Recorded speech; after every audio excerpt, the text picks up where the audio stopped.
అలాగనే మరి ఇప్పుడు దేవుడు యేసుక్రీస్తుని ఏమని నియమించాడు? అందుకోసమే మేము దేవుని పక్కన పడేసాము, యేసుప్రభు దగ్గరికి వెళ్తున్నాం అని అంటారు. ఇప్పుడు త్రిత్వం అదే ఇందాక మనం చూసుకున్న మాటే అపోస్తలుల కార్యములు. మీరు పౌలుని అడగమన్నాడు కదా, మేము అందుకు యేసుక్రీస్తుని అడుగుతున్నాం, అంతే. యేసుప్రభు దగ్గరికి వచ్చేసాం. అదే ఇప్పుడు ఫరో ఎలాగైతే యేసుని అధికారిగా నియమించిండు, దేవుడు కూడా అదే చెప్తున్నాం అపోస్తలుల కార్యం 2:36. ఈ యేసుని దేవుడు ప్రభువు గాను క్రీస్తు గాను నియమించింది. దేవుడు నియమించినాక దేవుడు నియమించినట్టు నడుచుకుందామా, లేకపోతే మన సొంత ఆలోచనలు అక్కడ అట్లుంది ఇక్కడ ఎట్లుంది? దేవుడు ఆయన్ని అధిపతిగాను రక్షకునిగాను నియమించి పంపిస్తే దాన్ని దాటి ఎందుకు ప్రయత్నం చేస్తారు? అయితే ఈ వీళ్ళు అంటారు, ఇప్పుడు మీరేం చూపిస్తారు? 1 యోహాను పత్రిక 14 అధ్యాయం 14 వచ్చిన మాకు తెలియదా? 5:5 మాకు తెలియదా? ఈ వచనాలు మాకు తెలియదా? కొత్తగా మీరు చూపిస్తున్నారా? అంటే వీళ్ళు చేసేటటువంటి ఏంటంటే వీళ్ళు తెలిసి కూడా ఆజ్ఞ అతిక్రమిస్తున్నారు.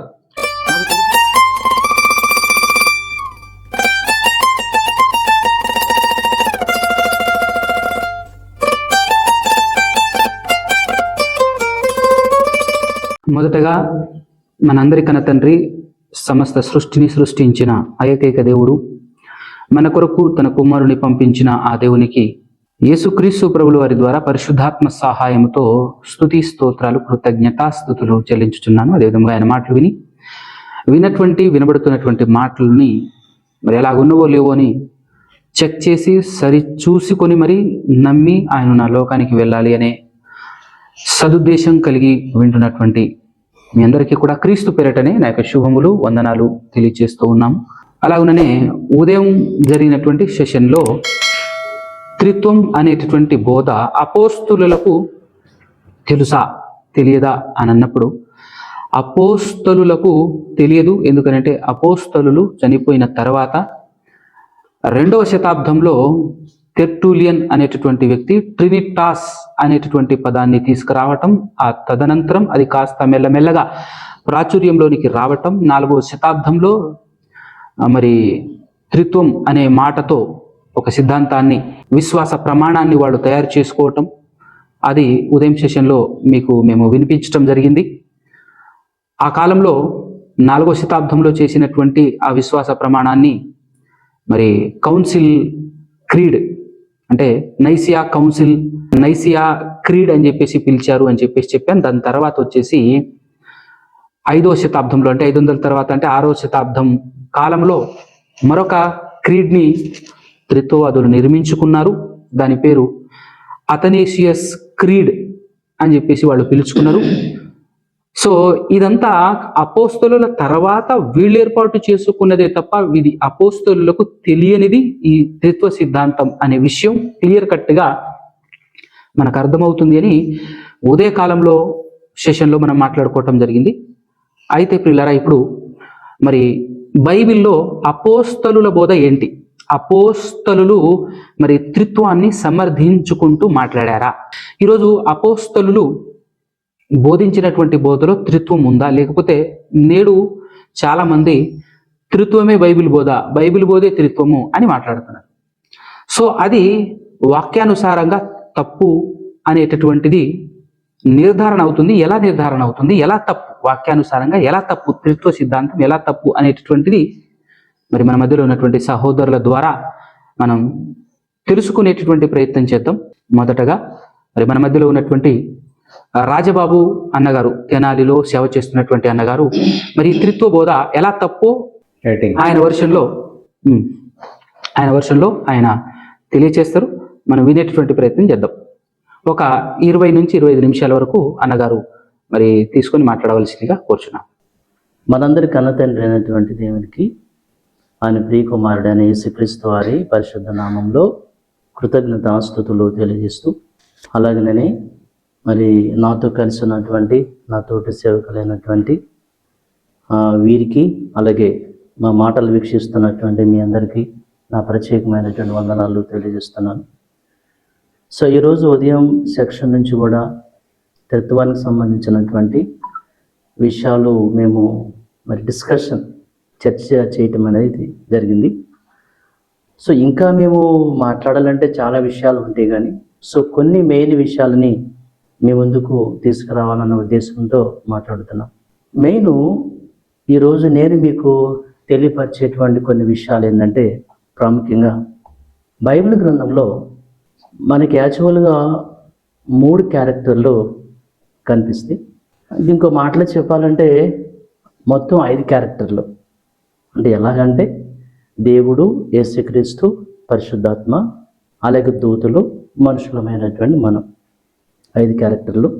అంటే బైబిల్ మొత్తం కనుక మనం ఆలోచన చేస్తే, ఇక మనం ఈరోజు మాట్లాడుకున్నటువంటి క్యారెక్టర్లను ప్రాముఖ్యంగా తండ్రి, కుమార, పరిశుద్ధాత్మల గురించినటువంటి విషయాలు. సో వీటిల్లో మనము ఆలోచించినప్పుడు ఇక్కడ కుమారుని క్యారెక్టరు అలాగే పరిశుద్ధాత్మ యొక్క క్యారెక్టరు, ఇవి 2 కూడా తండ్రి మీద డిపెండ్ అయిన క్యారెక్టర్లుగా మనం చూస్తాం. అదే తండ్రి అయినటువంటి దేవుని యొక్క క్యారెక్టరు ఎవరి మీద డిపెండ్ అవ్వకుండా తనకు తానుగానే ఇండిపెండెంట్ క్యారెక్టర్గా ఆయన్ని మనం చూస్తాం. సో కాబట్టి మనం బైబిల్ స్టడీ చేస్తున్నప్పుడు మనకు అర్థమయ్యేటువంటి విషయాలు ఇవి. అయితే ఈ రోజున ఒక సామాన్యమైనటువంటి పాస్టర్ నుండి ఒక ఉన్నతమైన లక్షల్లో వచ్చేటువంటి పాస్టర్ వరకు కూడా ఈ తండ్రి, కుమార, పరిశుద్ధాత్మ గురించిన విషయాల్లో వాళ్ళు ఏం చెప్పినా, ఎన్ని రోజులు చెప్పినా, ఎంతసేపు చెప్పినా, వాళ్ళు ప్రధానంగా ఫైనల్గా వాళ్ళు చెప్పే విషయం ఏంటంటే, ఈ యొక్క త్రిత్వం అనేది మనకు అంతగా అర్థం కాదు, ఇది మనకి ఇప్పుడు అర్థం కాదు, కానీ మనం చనిపోయి పరలోకం వెళ్ళిన తర్వాత మనకు అర్థమవుతుందని చాలామంది చెప్పుకొని నేను విన్నాను. అంటే అర్థం కాని ఈ యొక్క త్రిత్వాన్ని గురించి మనకి ఇప్పుడు అర్థం కాదు, కానీ చనిపోయి పరలోకం వెళ్ళిన తర్వాత మనకు అర్థమవుతుంది అని చెప్తున్నారు. అసలు పరలోకం వెళ్ళాలంటే దీని గురించి మనకు అర్థమైతేనే వెళ్తామన్న సంగతి చాలామంది పాస్టర్లకు తెలియదు. ఎందుకోసం అంటే ఒక వాక్యం కనుక మనం ఆలోచన చేద్దాం. యోహాను సువార్తలో నుంచి 17వ అధ్యాయం ఒకసారి కనుక ఆలోచన చేస్తే, యోహాను సువార్త 17వ అధ్యాయము 3వ వచనంలో ఉన్న విషయం ఏంటంటే, యేసుక్రీస్తు వారు ఆయన తండ్రికి ప్రార్థన చేస్తూ అద్వితీయ సత్యదేవుడు అయిన నిన్నును నీవు పంపిన యేసుక్రీస్తును ఎరుగుటయే నిత్య జీవం అన్నారు. అంటే నిత్య జీవానికి వెళ్ళాలంటే ఎరిగి ఉండాలి. ఎవరి గురించి అంటే తండ్రి గురించి ఎరిగి ఉండాలి, యేసుక్రీస్తు వారి గురించి కూడా ఎరిగి ఉండాలి. అసలు మనకి ఇప్పుడు అర్థం కాదు, కానీ చనిపోయి పరలోకి వెళ్ళిన తర్వాతే మనకు అర్థమైతే అనుకోవడానికి, అసలు అక్కడికి వెళ్ళాలంటేనే ఇక్కడ మనకు అర్థమైతేనే వెళతామని యేసుక్రీస్తు వారు చెప్పారు. మరి ఇంకేంటి చెప్పండి? అంటే ఖచ్చితంగా తండ్రి గురించి కానీ యేసుక్రీస్తు వారి గురించి కానీ మనకి అర్థమై ఉంటేనే, అర్థం చేసుకోవాలి, అర్థం చేసుకున్న రీతిగా దేవుడు మనకు రాయించాడు. ఒక్క మాట అన్న, మీరు సబ్జెక్ట్ కంటిన్యూషన్ చేయండి, దీనికి ఒక రిఫరెన్స్ యాడ్ చేస్తే బాగుంటుందేమో. ఎందుకంటే అర్థం అయితేనే పరలోకం వస్తుంది అనే మాటకు కొలస్సీలకు రాసినటువంటి పత్రిక 2వ అధ్యాయం 2వ వచనము చెప్పండి. అది కూడా కొలస్సీలకు రాసినటువంటి పత్రిక 2వ అధ్యాయము 2వ వచనం కూడా చెప్పండి. వారి ప్రేమ యందు అతకబడి సంపూర్ణ గ్రహింపు యొక్క సకలైశ్వర్యం కలిగిన వారి దేవుని వల్ల క్రీస్తుని స్పష్టంగా తెలుసుకున్న వారి తమ హృదయములలో ఆదరణ పొందవాలని. ఇదేనా? అంటే యేసుక్రీస్తును స్పష్టంగా తెలుసుకోవాలి, కరకొరగా కాదు. ఓ వెరీ గుడ్. స్పష్టంగా తెలుసుకోవాలి. స్పష్టంగా తెలుసుకుంటేనే మనం పరలోకం వెళ్తాం. వెరీ గుడ్ అనే విషయం అక్కడ. Very good. అంటే తెలియదు, బతికుండగా అర్థం కాదు వీళ్ళు చెప్తున్నారు కదా. వెరీ గుడ్, బాగుంది, వెరీ నైస్. ఓకే, మనం ఇప్పుడు దీనికి సంబంధించిన మరొక రిఫరెన్స్ మనం చూద్దాం. అదేంటంటే కొలస్సీలకు రాసిన పత్రిక 2వ అధ్యాయము వచనం 2లో, నేను ఎంతగా పోరాడుచున్నానో మీరు తెలుసుకొనగోరుచున్నాను, వారు ప్రేమయందు అతకబడి సంపూర్ణ గ్రహింపు యొక్క సకల ఐశ్వర్యం గలవారై దేవుని మర్మమయ్యున్న క్రీస్తును స్పష్టంగా తెలుసుకున్నవారే. ఎంత చక్కగా దేవుడు తన సేవకుని ద్వారా రాయించారంటే, ఖచ్చితంగా యేసుక్రీస్తు వారి గురించి మనము స్పష్టంగా ఇక్కడ ఉన్నప్పుడే తెలుసుకోవాలి తప్ప. అర్థమైందండి? సో వీటిని బట్టి మనకి అర్థమవుతున్న విషయం ఏంటంటే, ఖచ్చితంగా మనం అసలు పరలోకం వెళ్ళిన తర్వాత అర్థమయ్యే విషయం కాదు ఇది. భూమి మీద ఉన్నప్పుడే స్పష్టంగా తండ్రి గురించి, తండ్రి ఎవరు, యేసుక్రీస్తు ఎవరు, పరిశుద్ధాత్మ ఎవరు, ఏమండి వారు ఎవరో మనకు అర్థమైతే, వాళ్ళు ఏం చేశారనే సంగతి కనుక మనకు అర్థమైతే, భూమి మీద ఉన్నటువంటి మనం ఏం చేయాలనేది మనకు అర్థమవుతుంది. ఇంకొక విషయం ఏంటంటే, చాలామంది కూడా కొన్ని సంఘాలలో మనము ఆలోచించినప్పుడు, ఒక విశ్వాసి మరొక విశ్వాసి తనతో ఎదురుపడినప్పుడు వాళ్ళు వెంటనే అడిగేటువంటి ఒక ప్రశ్న ఏంటంటే, బ్రదర్ మీరు రక్షణ పొందారా, సిస్టర్ మీరు మరి రక్షణ పొందారా అని చాలామంది కూడా అడుగుతూ ఉంటారు. ఇంతకు రక్షణ అనేది ఎలా వస్తుంది అనే విషయాన్ని చాలామందికి తెలియని విషయం. మనం ఒక విషయాన్ని కనుక మరి ఆలోచన చేస్తే, రోమిలకు రాసినటువంటి పత్రిక మరి ఒకసారి తీయండి. రోమిలకు రాసినటువంటి పత్రిక 10వ అధ్యాయము 9వ వచనం కనుక ఒకసారి మనం ఆలోచించినట్లయితే, అదేమనగా యేసు ప్రభువు అని నీ నోటితో ఒప్పుకొని దేవుడు మృతులలో నుండి ఆయనను లేపెనని నీ హృదయమందు విశ్వసించిన ఎడల నీవు రక్షింపబడదువు అని. అంటే మనిషికి రక్షణ ఎలా వస్తుంది అనంటే, దేవుడు ఒక మనిషిని లేపాడు. యేసుక్రీస్తు అనేటువంటి ఆ యొక్క వ్యక్తి, అంటే మనిషి అనే మాట నేను ఎందుకు అన్నానంటే, ఈ విషయం మనం అంటే చాలా రిఫరెన్స్లే మనం చూసుకోవచ్చు. కానీ నాకు ఉన్నటువంటి కొద్ది టైంలో నేను కొంచెం ముందుకెళ్ళడానికి ట్రై చేస్తాను. అపోస్తుల కార్యంలో ఉంటుంది 17వ అధ్యాయం 31 కనుక మనం ఆలోచిస్తే, అంటే ఒక వ్యక్తి వాక్యానుసారంగా, ఒక వ్యక్తి దేవుని ఇష్ట ప్రకారంగా మంచిగా బ్రతికనే వ్యక్తి తాను చనిపోయిన తర్వాత ఆ వ్యక్తిని నరకానికి పంపించకుండా అంత మంచిగా వాక్యానుసారంగా దేవుని చిత్త ప్రకారంగా ఉన్న వ్యక్తిని దేవుడు తిరిగి లేపాడు. ఇది నమ్మటానికి ఆధారము కలుగజేసినట్లుగా అపోస్తుల కార్యములు 17వ అధ్యాయం 31 మనం చూస్తాం. అంటే దేవుడు ఆయన యేసుక్రీస్తు వారిని లేపాడు కాబట్టి మనము కూడా అదిగో ఆ మనిషిలా గనుక మనం జీవిస్తే మనము చనిపోయినా కానీ మరలా తిరిగి మనం లేపుతాడు అని కొరింథీయులకు రాసినటువంటి పత్రిక 6:14 మనం చూస్తాం. అంటే యేసుని లేపిన వాడు మనల్ని కూడా లేపుతాడు అని.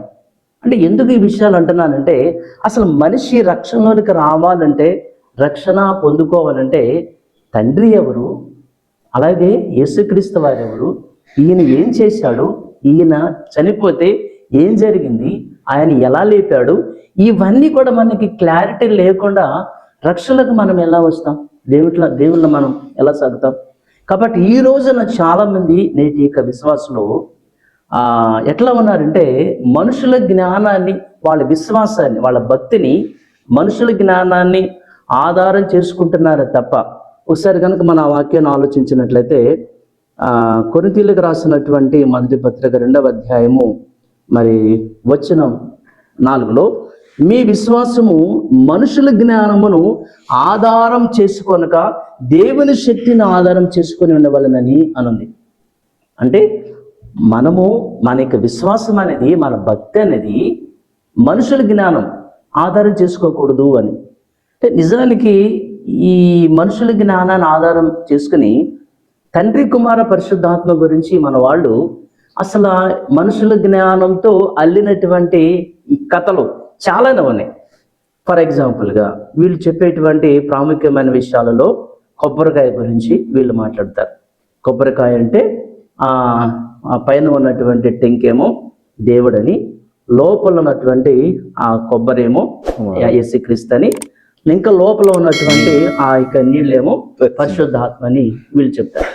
సరే, ఇలా అనుకుంటే మరి కొన్ని కొబ్బరికాయల్లో నీళ్ళుండవు, ఒట్టి కొరటికాయలు ఉంటాయి. మరి పరిశుద్ధాత్ముడు లేకుండా మనం ఎలా ముగ్గురు కలిస్తే ఒకరిని ఎలా మనం చెప్పగలుగుతాం? ఇంకొక ఎగ్జాంపుల్, మరి పైన ఉంటుంది కదా పీస్ ఉంటుంది కదా, ఆ పీస్ ఎవరు? ఒక్కొక్కసారి కొబ్బరి లోపల 2 పువ్వులు ఉంటాయి. మరి ఇవేవరు ఏంటి అంటే, మనుషుల జ్ఞానానికి, వాక్యానికి సెట్ అవునటువంటి ఇవన్నీ కూడా. కొంతమంది కోడిగుడ్డు ఎగ్జాంపుల్గా, పైన ఉన్నటువంటి ఆ పంకేమో మరి దేవుడని, లోపల ఉన్నటువంటి సొన, తెల్ల సొనేమో యేసుక్రీస్తు అని, ఆ యొక్క లోపల ఉన్నటువంటి ఎల్లో సొనేమో పరిశుద్ధాత్మని చెప్తారు. ఈ మూడు కలిస్తే తండ్రి కుమార పరిశుద్ధాత్మ కలిస్తే దేవుడు అన్నట్లుగా. మరి అలా అనుకుంటే గుడ్డు ఒకసారి లోపల పచ్చసొనలు రెండు ఉంటాయి. మరి పరిశుద్ధాత్మ కాకుండా ఇంకొకళ్ళు ఎవరున్నారు లోపల? మనం కనుక ఆలోచన చేస్తే ఇంకోటి ఏంటంటే, సరే ఇప్పుడు పైన ఉన్నటువంటి పెంకుని తీసేసినా సరే దాన్ని మనం గుడ్డని అంటాం. ఉడకబెట్టిన తర్వాత దాన్ని మనం గుడ్డని అంటాం. మరి ఇప్పుడు యేసుక్రీస్తు లోనున్న పరిశుద్ధాత్ముడే ఉన్నారు, కానీ పైన పెంకు దేవుడు లేడుగా. ఇప్పుడు దేవుడు లేకుండా ఇద్దరిని గుడ్డు అన్నట్లు, ఇద్దరిని దేవుడని మనం ఎట్లా అంటాం చెప్పండి? అంటే ఇక్కడ ఒక విషయం మనం ఆలోచించాలి. సరే, కోడిగుడ్డు పైన ఉన్నటువంటి పెంకేమో దేవుడు, లోన ఉన్నటువంటి తెలుసనేమో యేసుక్రీస్తు వారు, ఆలోన ఉన్నటువంటి తెలుసనేమో పరిశుద్ధాత్మ. మూడు కలిస్తే గుడ్డు అయితే, మరి ఈ గుడ్డును కన్న తల్లి గుడ్డు, అదే గుడ్డును కన్నటువంటి కోడిపెట్ట తల్లి ఉంది కదండి, ఆ ఎవరు అనేది కూడా మనం ఆలోచించాలి కదండి. ఈ మూడు కలిస్తే దేవుడైనప్పుడు, ఈ మూడు అంటే ఈ తండ్రి కుమార పరిశుద్ధాత్మ కలిస్తే దేవుడు అన్నప్పుడు, మరి వీళ్ళని కన్నది ఉండాలిగా. మరి కోడిగుడ్డుని కన్నది ఉంది కదా, ఆ కోడిపెట్ట దేవుడు ఎవరు? అంటే ఇవన్నీ కూడా మనం ఒకసారి ఆలోచన చేస్తే ఇవేమి కూడా వాక్యానికి సరిపోల్చడానికి వీలు లేని విషయాలు. అందుకే అంటున్నాను, మీ విశ్వాసాన్ని మీరు మనుషులు కల్పించినటువంటి ఈ లోక జ్ఞానాన్ని మీరు ఆధారం చేసుకోకుండా దేవుని యొక్క శక్తిని మీరు ఆధారం చేసుకోండి అని చెప్పారు.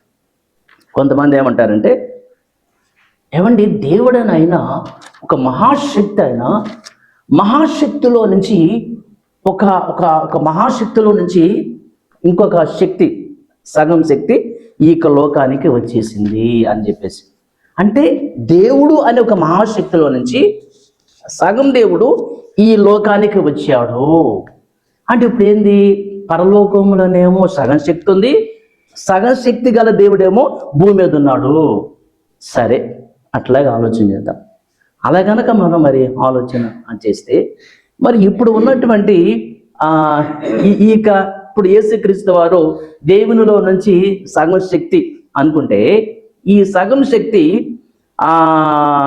మరి ఈయన ఈ సగం శక్తి ఎవరికి ప్రార్థన చేశాడు అంటే, తాను విడిచిపెట్టిన సగం శక్తికి ప్రార్థన చేసుకున్నాడా? అసలు అంతెందుకు, ఆ మహాశక్తిలో నుంచే మరొక మహాశక్తి ఇక భూమి మీదకి వచ్చినప్పుడు తనకు తానే ప్రార్థన చేసుకోవచ్చు కదా. ఇప్పుడు ఈ గిన్నె నా వద్ద నుంచి తీసేయండి అని ఆ మహాశక్తికి ప్రార్థన చేయటం ఎందుకు? అదే మహాశక్తిలో సగం శక్తి భూమి మీదకి వచ్చినప్పుడు మరి తనకు తానే మరి తీసేసుకోవచ్చుగా. తండ్రి వీరేమి చేయుచున్నారో వీరు ఎరుగరు కనుక ఆయనకి ప్రార్థన చేయటం ఎందుకు? ఈయనే క్షమించవచ్చు కదా. సరే, ఓకే, ఆ మహాశక్తిలో నుంచి సగం శక్తి ఈ భూమి మీదకి వచ్చింది. మరి ఈ సగం శక్తి మరల తిరిగి పరలోకి వెళ్ళిన తర్వాత ఒకటైపోవాలి కదా, ఆ శక్తిలో లీనమైపోవాలి కదా. మరి అట్లా అయిందా? లేదు కదా. ఈ సగం అంటే పరలోకం నుంచి వచ్చిన ఒక సగం శక్తి భూమి మీదకి వస్తే ఈ సగం శక్తి మరలా వెళ్ళిపోయి ఒకటైపోవాలి కదా. మరి ఎందుకు అవ్వలేదు అట్లా? ఆ యొక్క తండ్రి కుడిపార్శ్వమున కూర్చున్నారు అనే విషయాన్ని ఎందుకు వ్రాయబడింది అంటే, ఇవన్నీ కూడా ఏంటంటే మనుషులు కల్పించిన మనుషుల జ్ఞానం ఇది. అందుకని బైబిల్లో ఉన్న విషయం ఏంటంటే, మీ విశ్వాసాన్ని మీరు మనుషుల జ్ఞానం మీరు ఆధారం చేసుకోవద్దు. అంటే వీళ్ళేంది? తండ్రి కుమార పరిశుద్ధాత్మ ముగ్గురు కలిస్తే ఒకటి. పైన కోడిగుడ్డు పెంకు, ఆ లోన మరి ఇప్పుడు ఫర్ ఎగ్జాంపుల్గా మనం ఆలోచన చేస్తే చాలా చాలా విషయాలు మనం చాలాసార్లు వింటూ ఉంటాం. 1+1+1 అంటే 3 కలిస్తే ఒకటి అంటారు, మళ్ళీ 3 కాదు. అంటే వాళ్ళ లెక్కలు ఇక వాళ్ళు ఏం చెప్తే అది మనం వినాలి. అసలైతే బైబిల్ ప్రకారంగా ఆలోచన చేస్తే తండ్రి కుమార పరిశుద్ధాత్మని ముగ్గురిని కలపాలా? నేను ఇంతక్కడ ఒక వాక్యాన్ని చూపించాను కదండి, యోహాను సువార్త 17వ అధ్యాయము 3 ఒకసారి కనుక మనం మరి ఆలోచించినట్లయితే ఇక్కడ ఉన్న విషయం ఏంటంటే, అద్వితీయ సత్య దేవుడు అయిన నిన్నును నీవు పంపిన యేసుక్రీస్తుని ఎరుగుటే నిత్య జీవమని యేసుక్రీస్తు వారు చెప్పారు కదండి. ఇక్కడ యేసుక్రీస్తు ఏమన్నారంటే, అద్వితీయ సత్య దేవుడు అయిన, అంటే అద్వితీయుడు అంటే ఒక్కడే, వన్ అండ్ ఓన్లీ, ఇంకొకటి లేదనేది. కాబట్టి అద్వితీయ సత్య దేవుడు అంటే నువ్వు ఒక్కడవే సత్య దేవుడివి, అంటే నువ్వు ఒక్కడవే నిజమైన దేవుడివి. అర్థమైందండి? ఒకవేళ యేసుక్రీస్తు వారు కూడా దేవుడు అనుకుంటే అసలు అద్విదేవుడు ఒక్కడే ఉంటాడు, సత్యదేవుడు ఒక్కడే ఉంటాడు, సత్యవంతుడు సత్యదేవుడు ఒక్కడే ఉంటాడు. అర్థమైందండి? సత్యదేవుడు ఒక్కడే ఉంటాడు, ఇంకొకడు ఉండడు అని చెప్పేసి యేసుక్రీస్తు వారు చెప్పారు. ఒకవేళప్పుడు యేసుక్రీస్తు వారు కూడా దేవుడు అయితే ఈయన అబద్ధాల దేవుడు అవుతాడు. ఎందుకని? సత్యదేవుడు ఒక్కడే ఉంటాడు అని చెప్పేసి యేసుక్రీస్తు వారు చెప్పారు. రెండవది ఇక్కడ ఈ విషయం ఏంటంటే, యేసుక్రీస్తు వారు లేకుండా యేసుక్రీస్తు వారిని కలపకుండా నువ్వు ఒక్కడవే దేవుడు అన్నాడు యేసుక్రీస్తు వారు. అంటే ముగ్గురు కలిస్తే దేవుడు అని కనుక మనం ఆలోచన చేస్తే, ఇక్కడ యేసుక్రీస్తు వారు చెప్పిన విషయం ఏంటంటే, ముగ్గురు అవసరంలా, నువ్వు ఒక్కడవే దేవుడివి. అంటే మనము అంటే కోడి గుడ్డు 3 కలిస్తే గుడ్డు అని ఎలా అంటున్నారో, ఇక్కడ ఈయనేమంటున్నారు, ముగ్గురు కలిస్తే దేవుడు కాదు, అసలు నువ్వే దేవుడివి. అంటే యేసుక్రీస్తు వారిని మైనస్ చేశాడు, ప్లస్ కాదు. యేసుక్రీస్తు వారిని మైనస్ చేసి నువ్వు ఒక్కడవే దేవుడివి అంటే, ఎందుకనంటే దేవుడు ఒక్కడే సంపూర్ణుడు. ఈ విషయం కూడా యేసుక్రీస్తు వారు మనకి ఎక్కడ ఆయన చెప్తారంటే, మత్తయి గారి సువార్త 5వ అధ్యాయము 48 కనుక ఒకసారి మనము మరి ఆలోచించినట్లయితే, మీ పరలోకపు తండ్రి పరిపూర్ణుడు. యేసుక్రీస్తు వారు కూడా కలిస్తే పరిపూర్ణుడా? పరిశుద్ధాత్మ కూడా కలిస్తే పరిపూర్ణుడా? కాదు. పరలోకపు తండ్రి పరిపూర్ణుడు. ఇవన్నీ సాక్షాత్తుగా యేసు. అంటే ఈ రోజున సమాజంలో ఉన్నటువంటి బోధకి బైబిల్లో దేవుడు రాయించిన దానికి ఏమాత్రం కూడా సంబంధం లేని విషయాలుగా ఇక్కడ మనం చూస్తాం. కాబట్టి మీరు మీ విశ్వాసాన్ని, మనుషుల జ్ఞానాన్ని మీరు ఆధారం చేసుకోకుండా దేవుని శక్తి అంటే యేసుక్రీస్తు వారు. ఆనాటి నుంచి సమాజం, ఆనాటి నుంచి ఈ రోజు వరకు కూడా దేవుని యొక్క శక్తిని అర్థం చేసుకునే విషయంలో వాళ్ళు పొరబడ్డారని మత్తయి గారి సువార్తలు మనం చూస్తాం. ఆ రోజు నుంచి ఈ రోజు వరకు దేవుని శక్తి అయినటువంటి యేసుక్రీస్తు వారిని అర్థం చేసుకునే విషయంలో ప్రతి క్రైస్తవుడు కూడా మరి పొరపాటు చేస్తున్నారు. సరే, నేను ఇక్కడ ఈ సమయంలో ముగించే ముందు కొన్ని విషయాలు చెప్తాను. తర్వాత సోదరులు మాట్లాడతారు. ఇంతకీ తండ్రి కుమార పరిశుద్ధాత్ముడు ముగ్గురు వేరు అనేటువంటి ఆ విషయాన్ని దేవుడేం చెప్పాడు, అలాగే యేసుక్రీస్తు వారు ఏం చెప్పారు అనే విషయాన్ని మనం చూసుకుని రెఫరెన్స్లు చాలానే ఉంటాయి. అసలైతే అంటే బైబిల్ గ్రంథంలో 2-3 సాక్షులు ఉండాలి. 2-3 కనుక ఉంటే కనుక సాక్షులు, అది ఖచ్చితంగా మన స్థిరమని నమ్మాలి. సో దీంట్లో ప్రధానంగా దేవుడు ఏం చెప్పాడు, నేనే తండ్రిని, నేనే క్రీస్తుని, నేనే పరిశుద్ధాత్మని అని చెప్పాడు. లేదంటే ఆయన ఏం చెప్పాడంటే, ఇప్పుడు ఫర్ ఎగ్జాంపుల్గా 1-2 వాక్యాలు మనం చూసుకుని ముందుకెళ్దాం. మత్తయి గారి సువార్త 3వ అధ్యాయం 17 వచనంలో నుండి, మత్తయి సువార్త 3వ అధ్యాయం 17 కనుక మనం ఆలోచిస్తే, మరియు ఇదిగో ఈయనే నా ప్రియకుమారుడు, ఈయన యందు నేను ఆనందించుచున్నానని ఒక శబ్దం ఆకాశము నుండి వచ్చెను. సాక్షాత్తుగా యేసుక్రీస్తు వారేమో బాప్తిస్మం తీసుకుని అయినా మరి ఉన్నారు. అలాగే పై వచ్చిన కనుక ఆలోచించినట్లయితే, దేవుని యొక్క ఆత్మ పావురంగల దిగి ఆయన మీద కూర్చోట మనం చూసాము.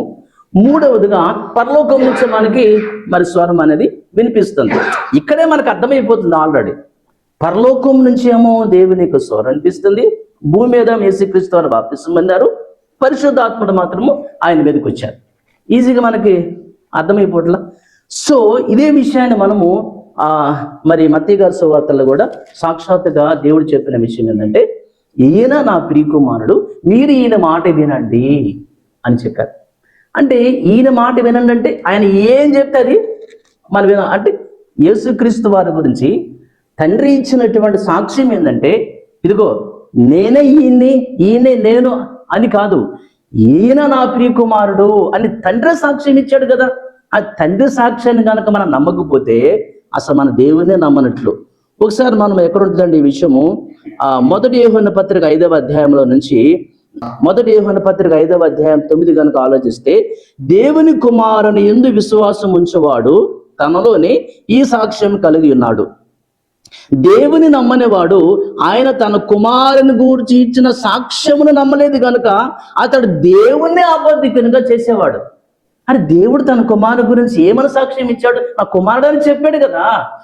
ఇది కూడా నమ్మకపోతే నువ్వు అసలు దేవుడినే నమ్మనట్టు. అర్థమైందండి? దేవుడు ఈయన నా ప్రియ కుమారుడు అనే విషయాన్ని ఆయన చెప్పారు. ఇది తండ్రి తన కుమారుని గురించి ఇచ్చినటువంటి సాక్ష్యం. ఇక యేసుక్రీస్తు వారు తన తండ్రి గురించి ఇచ్చినటువంటి సాక్ష్యాలు చాలానే ఉన్నాయి, కానీ నేను మీకు 2-3 చూపించాను. ఇంకా మరి అంటే ముగ్గురు ఒక్కరే అనేటువంటి విషయంలో ఎంతమంది బైబిల్కి భిన్నంగా ఈ రోజున మనుషుల జ్ఞానాన్ని బేస్ చేసుకుని ఎలా వాళ్ళు ముందుకు సాగుతున్నారో మనకు అర్థమవుతుంది. అర్థమైందండి? సాక్షాత్తుగా యేసుక్రీస్తు వారు మరి పోనీ ఆయనైనా నేను తండ్రిని ఈ లోకానికి కుమారుడిగా వచ్చాను అని యేసుక్రీస్తు వారు మరి చెప్పుకోవడానికి ఆయనకి భయం ఏముంది? పిలాతు దగ్గరే భయపడని వ్యక్తి ఆయన. అర్థమైందండి? కాబట్టి ఇక్కడ దేవుడు చెప్పలేదు, యేసుక్రీస్తు వారు కూడా చెప్పలేదు. ఆయన ఇచ్చినటువంటి సాక్ష్యం ఏంటంటే, ఇది నేను మీకు చెప్పి ఇంకా క్లోజ్ చేస్తాను. యోహాను సువార్త 5వ అధ్యాయంలో నుంచి ఒకసారి మనం చూద్దాం. యోహాను సువార్త 5వ అధ్యాయము 31 వచ్చిన ఒకసారి మనం గనక ఆలోచన చేస్తే, సాక్షాత్తుగా యేసుక్రీస్తు వారు తాను చెప్తున్న విషయం, నన్ను గూర్చి నేను సాక్ష్యము చెప్పుకోనని ఎడల నా సాక్ష్యం సత్యం కాదు, నన్ను గూర్చి సాక్ష్యం ఇచ్చు వేరొకడు కలడు అని చెప్పాడు. అర్థమైందండి? నన్ను గూర్చి సాక్ష్యం ఇచ్చు వేరొకడు అనదర్ పర్సన్, వేరొకడు అని చెప్తున్నాడు. ఎవరా వేరొకడు? 37 గనక మనం ఆలోచించినట్లయితే 37వ వచనంలో, మరియు నన్ను పంపిన తండ్రియే నన్ను గూర్చి సాక్ష్యం ఇచ్చుచున్నాడు. ఇంకేం కావాలో చెప్పండి నాకు. ఇంకా యేసుక్రీస్తు వారు సాక్షాత్తుగా చెప్పినటువంటి విషయం, నన్ను గూర్చి వేరొకడు సాక్ష్యం ఇచ్చుచున్నాడు. ఎవరైనా? మరియు నన్ను పంపిన తండ్రియే నన్ను గూర్చి, అంటే ఇక్కడ నేను తండ్రి వేరనే విషయాన్ని ఎంత చక్కగా యేసుక్రీస్తు వారు చెప్తున్నారు. వేరొకడు నేను కాదు, వేరొకడు. ఇదే విషయాన్ని యేసుక్రీస్తు వారు పరిశుద్ధాత్మ గురించి కూడా ఆయన చెప్పిన సందర్భం ఉంటుంది. అది కూడా ఒకసారి మనం చూద్దాం. 14వ అధ్యాయం ఇదే యోహాను సువార్తలో నుంచి 16 వచనం కనుక ఆలోచించినట్లయితే, నేను తండ్రిని వేడుకుందును మీ యొద్ద ఎల్లప్పుడూ ఉండుటకై ఆయన నేను కాదు, వేరొక ఆదరణకర్త. అక్కడేం చెప్పాడు? తండ్రి గురించి వేరొక వ్యక్తి. ఇక్కడ పరిశుద్ధాత్మ గురించి నేను కాదు. అంటే చాలా మంది ఉద్దేశం ఏంటంటే, ఆ తండ్రి ఈ లోకానికి యేసుక్రీస్తు వారుగా వచ్చారు, ఈయనే మళ్ళా పరలోకం వెళ్ళి పరిశుద్ధాత్మగా వచ్చారనే వాళ్ళు కూడా చాలా మంది ఉన్నారు. కానీ యేసుక్రీస్తు వారు చెప్పిన విషయం ఏంటంటే, ఇదిగో పరిశుద్ధాత్మ నేను కాదయ్యా, వేరొక 16వ అధ్యాయం ఒకసారి కనుక మనం ఆలోచిస్తే వచ్చిన 7లో 16వ అధ్యాయం వచ్చిన 7లో, అయితే నేను మీతో సత్యము చెప్పుచున్నాను, నేను వెళ్ళిపోవటం వలన మీకు ప్రయోజనకరము, నేను వెళ్ళని ఎడల ఆదరణకర్త మీ యొద్దకు రాడు, నేను వెళ్ళిన ఎడల ఆయనను మీ యొద్దకు పంపుదును. నేను వెళితేనే ఆయన వస్తాడు, వచ్చేది నేను కాదు. అర్థమైందండి? యేసుక్రీస్తు వారు వెళ్ళిపోయిన తర్వాత ఆయన మరలా రాడు. వస్తే ఎందుకు వస్తాడు? మనందరిని తీసుకుపోవడానికి వస్తారని చెప్పాడు కదా 14వ అధ్యాయంలో 1-2 వచనాలలో. నేను మరలా వచ్చి మిమ్మల్ని తీసుకుపోతాను అన్నాడు. వచ్చేది నేను కాదు, నేను వెళ్ళి పరిశుద్ధ ఆత్మను పంపిస్తాను. వేరొక నేను కాదు. అది ఇంత మంచి సాక్ష్యం యేసుక్రీస్తు వారు. ఒక చివరిగా ఒక వచనం చెప్పి ఇంకా నేను క్లోజ్ చేస్తాను. 8వ అధ్యాయము 16 ఒకసారి మనం ఆలోచించినట్లయితే నేను క్లోజ్ చేస్తున్నాను. 8వ అధ్యాయం 16 వచనంలో, నేను ఒక్కడనై ఉండక నేనును నన్ను పంపిన తండ్రి కూడా ఉన్నాము కనుక. ఎంత చక్కగా చెప్పారండి. నేను ఒక్కడే కాదు, నేనున్నాను, నన్ను పంపిన తండ్రి ఉన్నాడు, నేను వెళ్ళిన తర్వాత పరిశుద్ధాత్ముడు వస్తాడు. అంటే ముగ్గురు వేరుగా ఉన్నారన్న విషయాన్ని మనకు దేవుడు చెప్పారు, యేసుక్రీస్తు వారు చెప్పారు, పరిశుద్ధాత్ముడు వ్రాయించారు. దీన్ని బట్టి ముగ్గురు ఒక్కరే కాదు, ముగ్గురు వేరనే విషయాన్ని బైబిల్ మనకి చెప్తుంది. కాబట్టి జాగ్రత్తగా మనుషుల యొక్క మీ విశ్వాసాన్ని, మనుషుల జ్ఞానాన్ని ఆధారం చేసుకోకుండా దేవుని వాక్యమైన యేసుక్రీస్తు అయిన వాక్యాన్ని దేవునికి శక్తి అంటే వాక్యమే కాబట్టి వాక్యాన్ని మనం ఆధారం చేసుకుని మన విశ్వాసాన్ని ముందుకు తీసుకుని వెళ్దాం. దేవుడు తన మాటలు దీవించగాక. మీ అందరికీ వందనాలు. ఓకే, చాలా సంతోషం అన్న. ఇప్పుడు మీరు మాట్లాడినటువంటి మాటలు ఏవైతే ఉన్నాయో ఇవి ఎవరికి ఆన్సర్గా ఉంటాయి అని అంటే, త్రిత్వంలో చాలా క్యాడర్స్ ఉన్నాయి. అందులో మోడలిజం ఒకటి ఉంటుంది. మోడలిజం అని అంటే యెహోవాయే యేసుగా వచ్చాడు, యేసుక్రీస్తు ప్రభులు వారే పరిశుద్ధాత్మగా వచ్చారు, ఆయన ఈయన ఆయన అని చెప్పేటటువంటి వాళ్ళకి కౌంటర్గా, అలాంటి వాళ్ళందరికీ సమాధానంగా ఇవి బాగుంటాయి. కానీ ఇంకొక డేంజర్ బ్యాచ్ ఉంది మన త్రిత్వవాదంలోనే. మరొక డేంజర్ బ్యాచ్ ఏంటి అంటే, వాళ్ళు ఏమంటారంటే, అవును బ్రదర్, ఎవరు కాదన్నారు, తండ్రి వేరు, కుమారుడు వేరు, పరిశుద్ధాత్మ వేరు, తండ్రి కుమారుడు కాదు, కుమారుడు పరిశుద్ధాత్మ కాదు, ముగ్గురు వేరు వేరే, ఆయన ఈయన కాదు అని క్లియర్ కట్గా వాళ్ళు ఒప్పుకుంటారు. ముగ్గురే, ఆయన ఈయన కాదు, ఈయన ఆయన కాదు అని ఒప్పుకుంటారు. కానీ ఆ ముగ్గురు వేరు వేరు అయినప్పటికీ ఒక్క దేవుడుగా ఉన్నారు. ఒక దేవుడు అన్నా ఒక్కడుగా అన్నా ఒకటే కదా, ఒక్కడుగానే ఉన్నారు. ముగ్గురు అయినప్పటికీ ఒక్కడుగానే ఉన్నారు అని అన్నప్పుడు, ఎలా ఆ ముగ్గురు ఒక్కడు ఎలా అవుతాడు అని అన్నప్పుడు, ఈరోజు ఏ స్కాలర్ అనబడేవాడు, ఏ త్రిత్వవాది కూడా దీనికి జవాబు చెప్పలేరు, ఆధారం చూపించలేరు. బైబిల్లో అందరూ చేతులు ఎత్తేసి ఇది బతికుండగా అర్థం కాదు అని చెప్పేసి తప్పించుకుంటున్నారు. ఒరిజినల్గా మీరు చెప్పిన దాంట్లో లాస్ట్ వచనం ఏదైతే చూపించారో, యోహాను సువార్త 8వ అధ్యాయం 16వ వచనంలో, బ్రదర్ మీరు పొరబడకండి, నేను తండ్రి కలిసి ఒక్కడే అని అనకండి. ఇట్ మీన్స్ వేరువేరు అంటూనే మేమిద్దరము ఉన్నప్పటికీ ఒక దేవుడు, మాతో పాటు పరిశుద్ధాత్ముని కూడా కలగలిపి ముగ్గురుగా కనబడుతున్నప్పటికీ ఒక్క దేవుడు అంటున్నారు మీరు.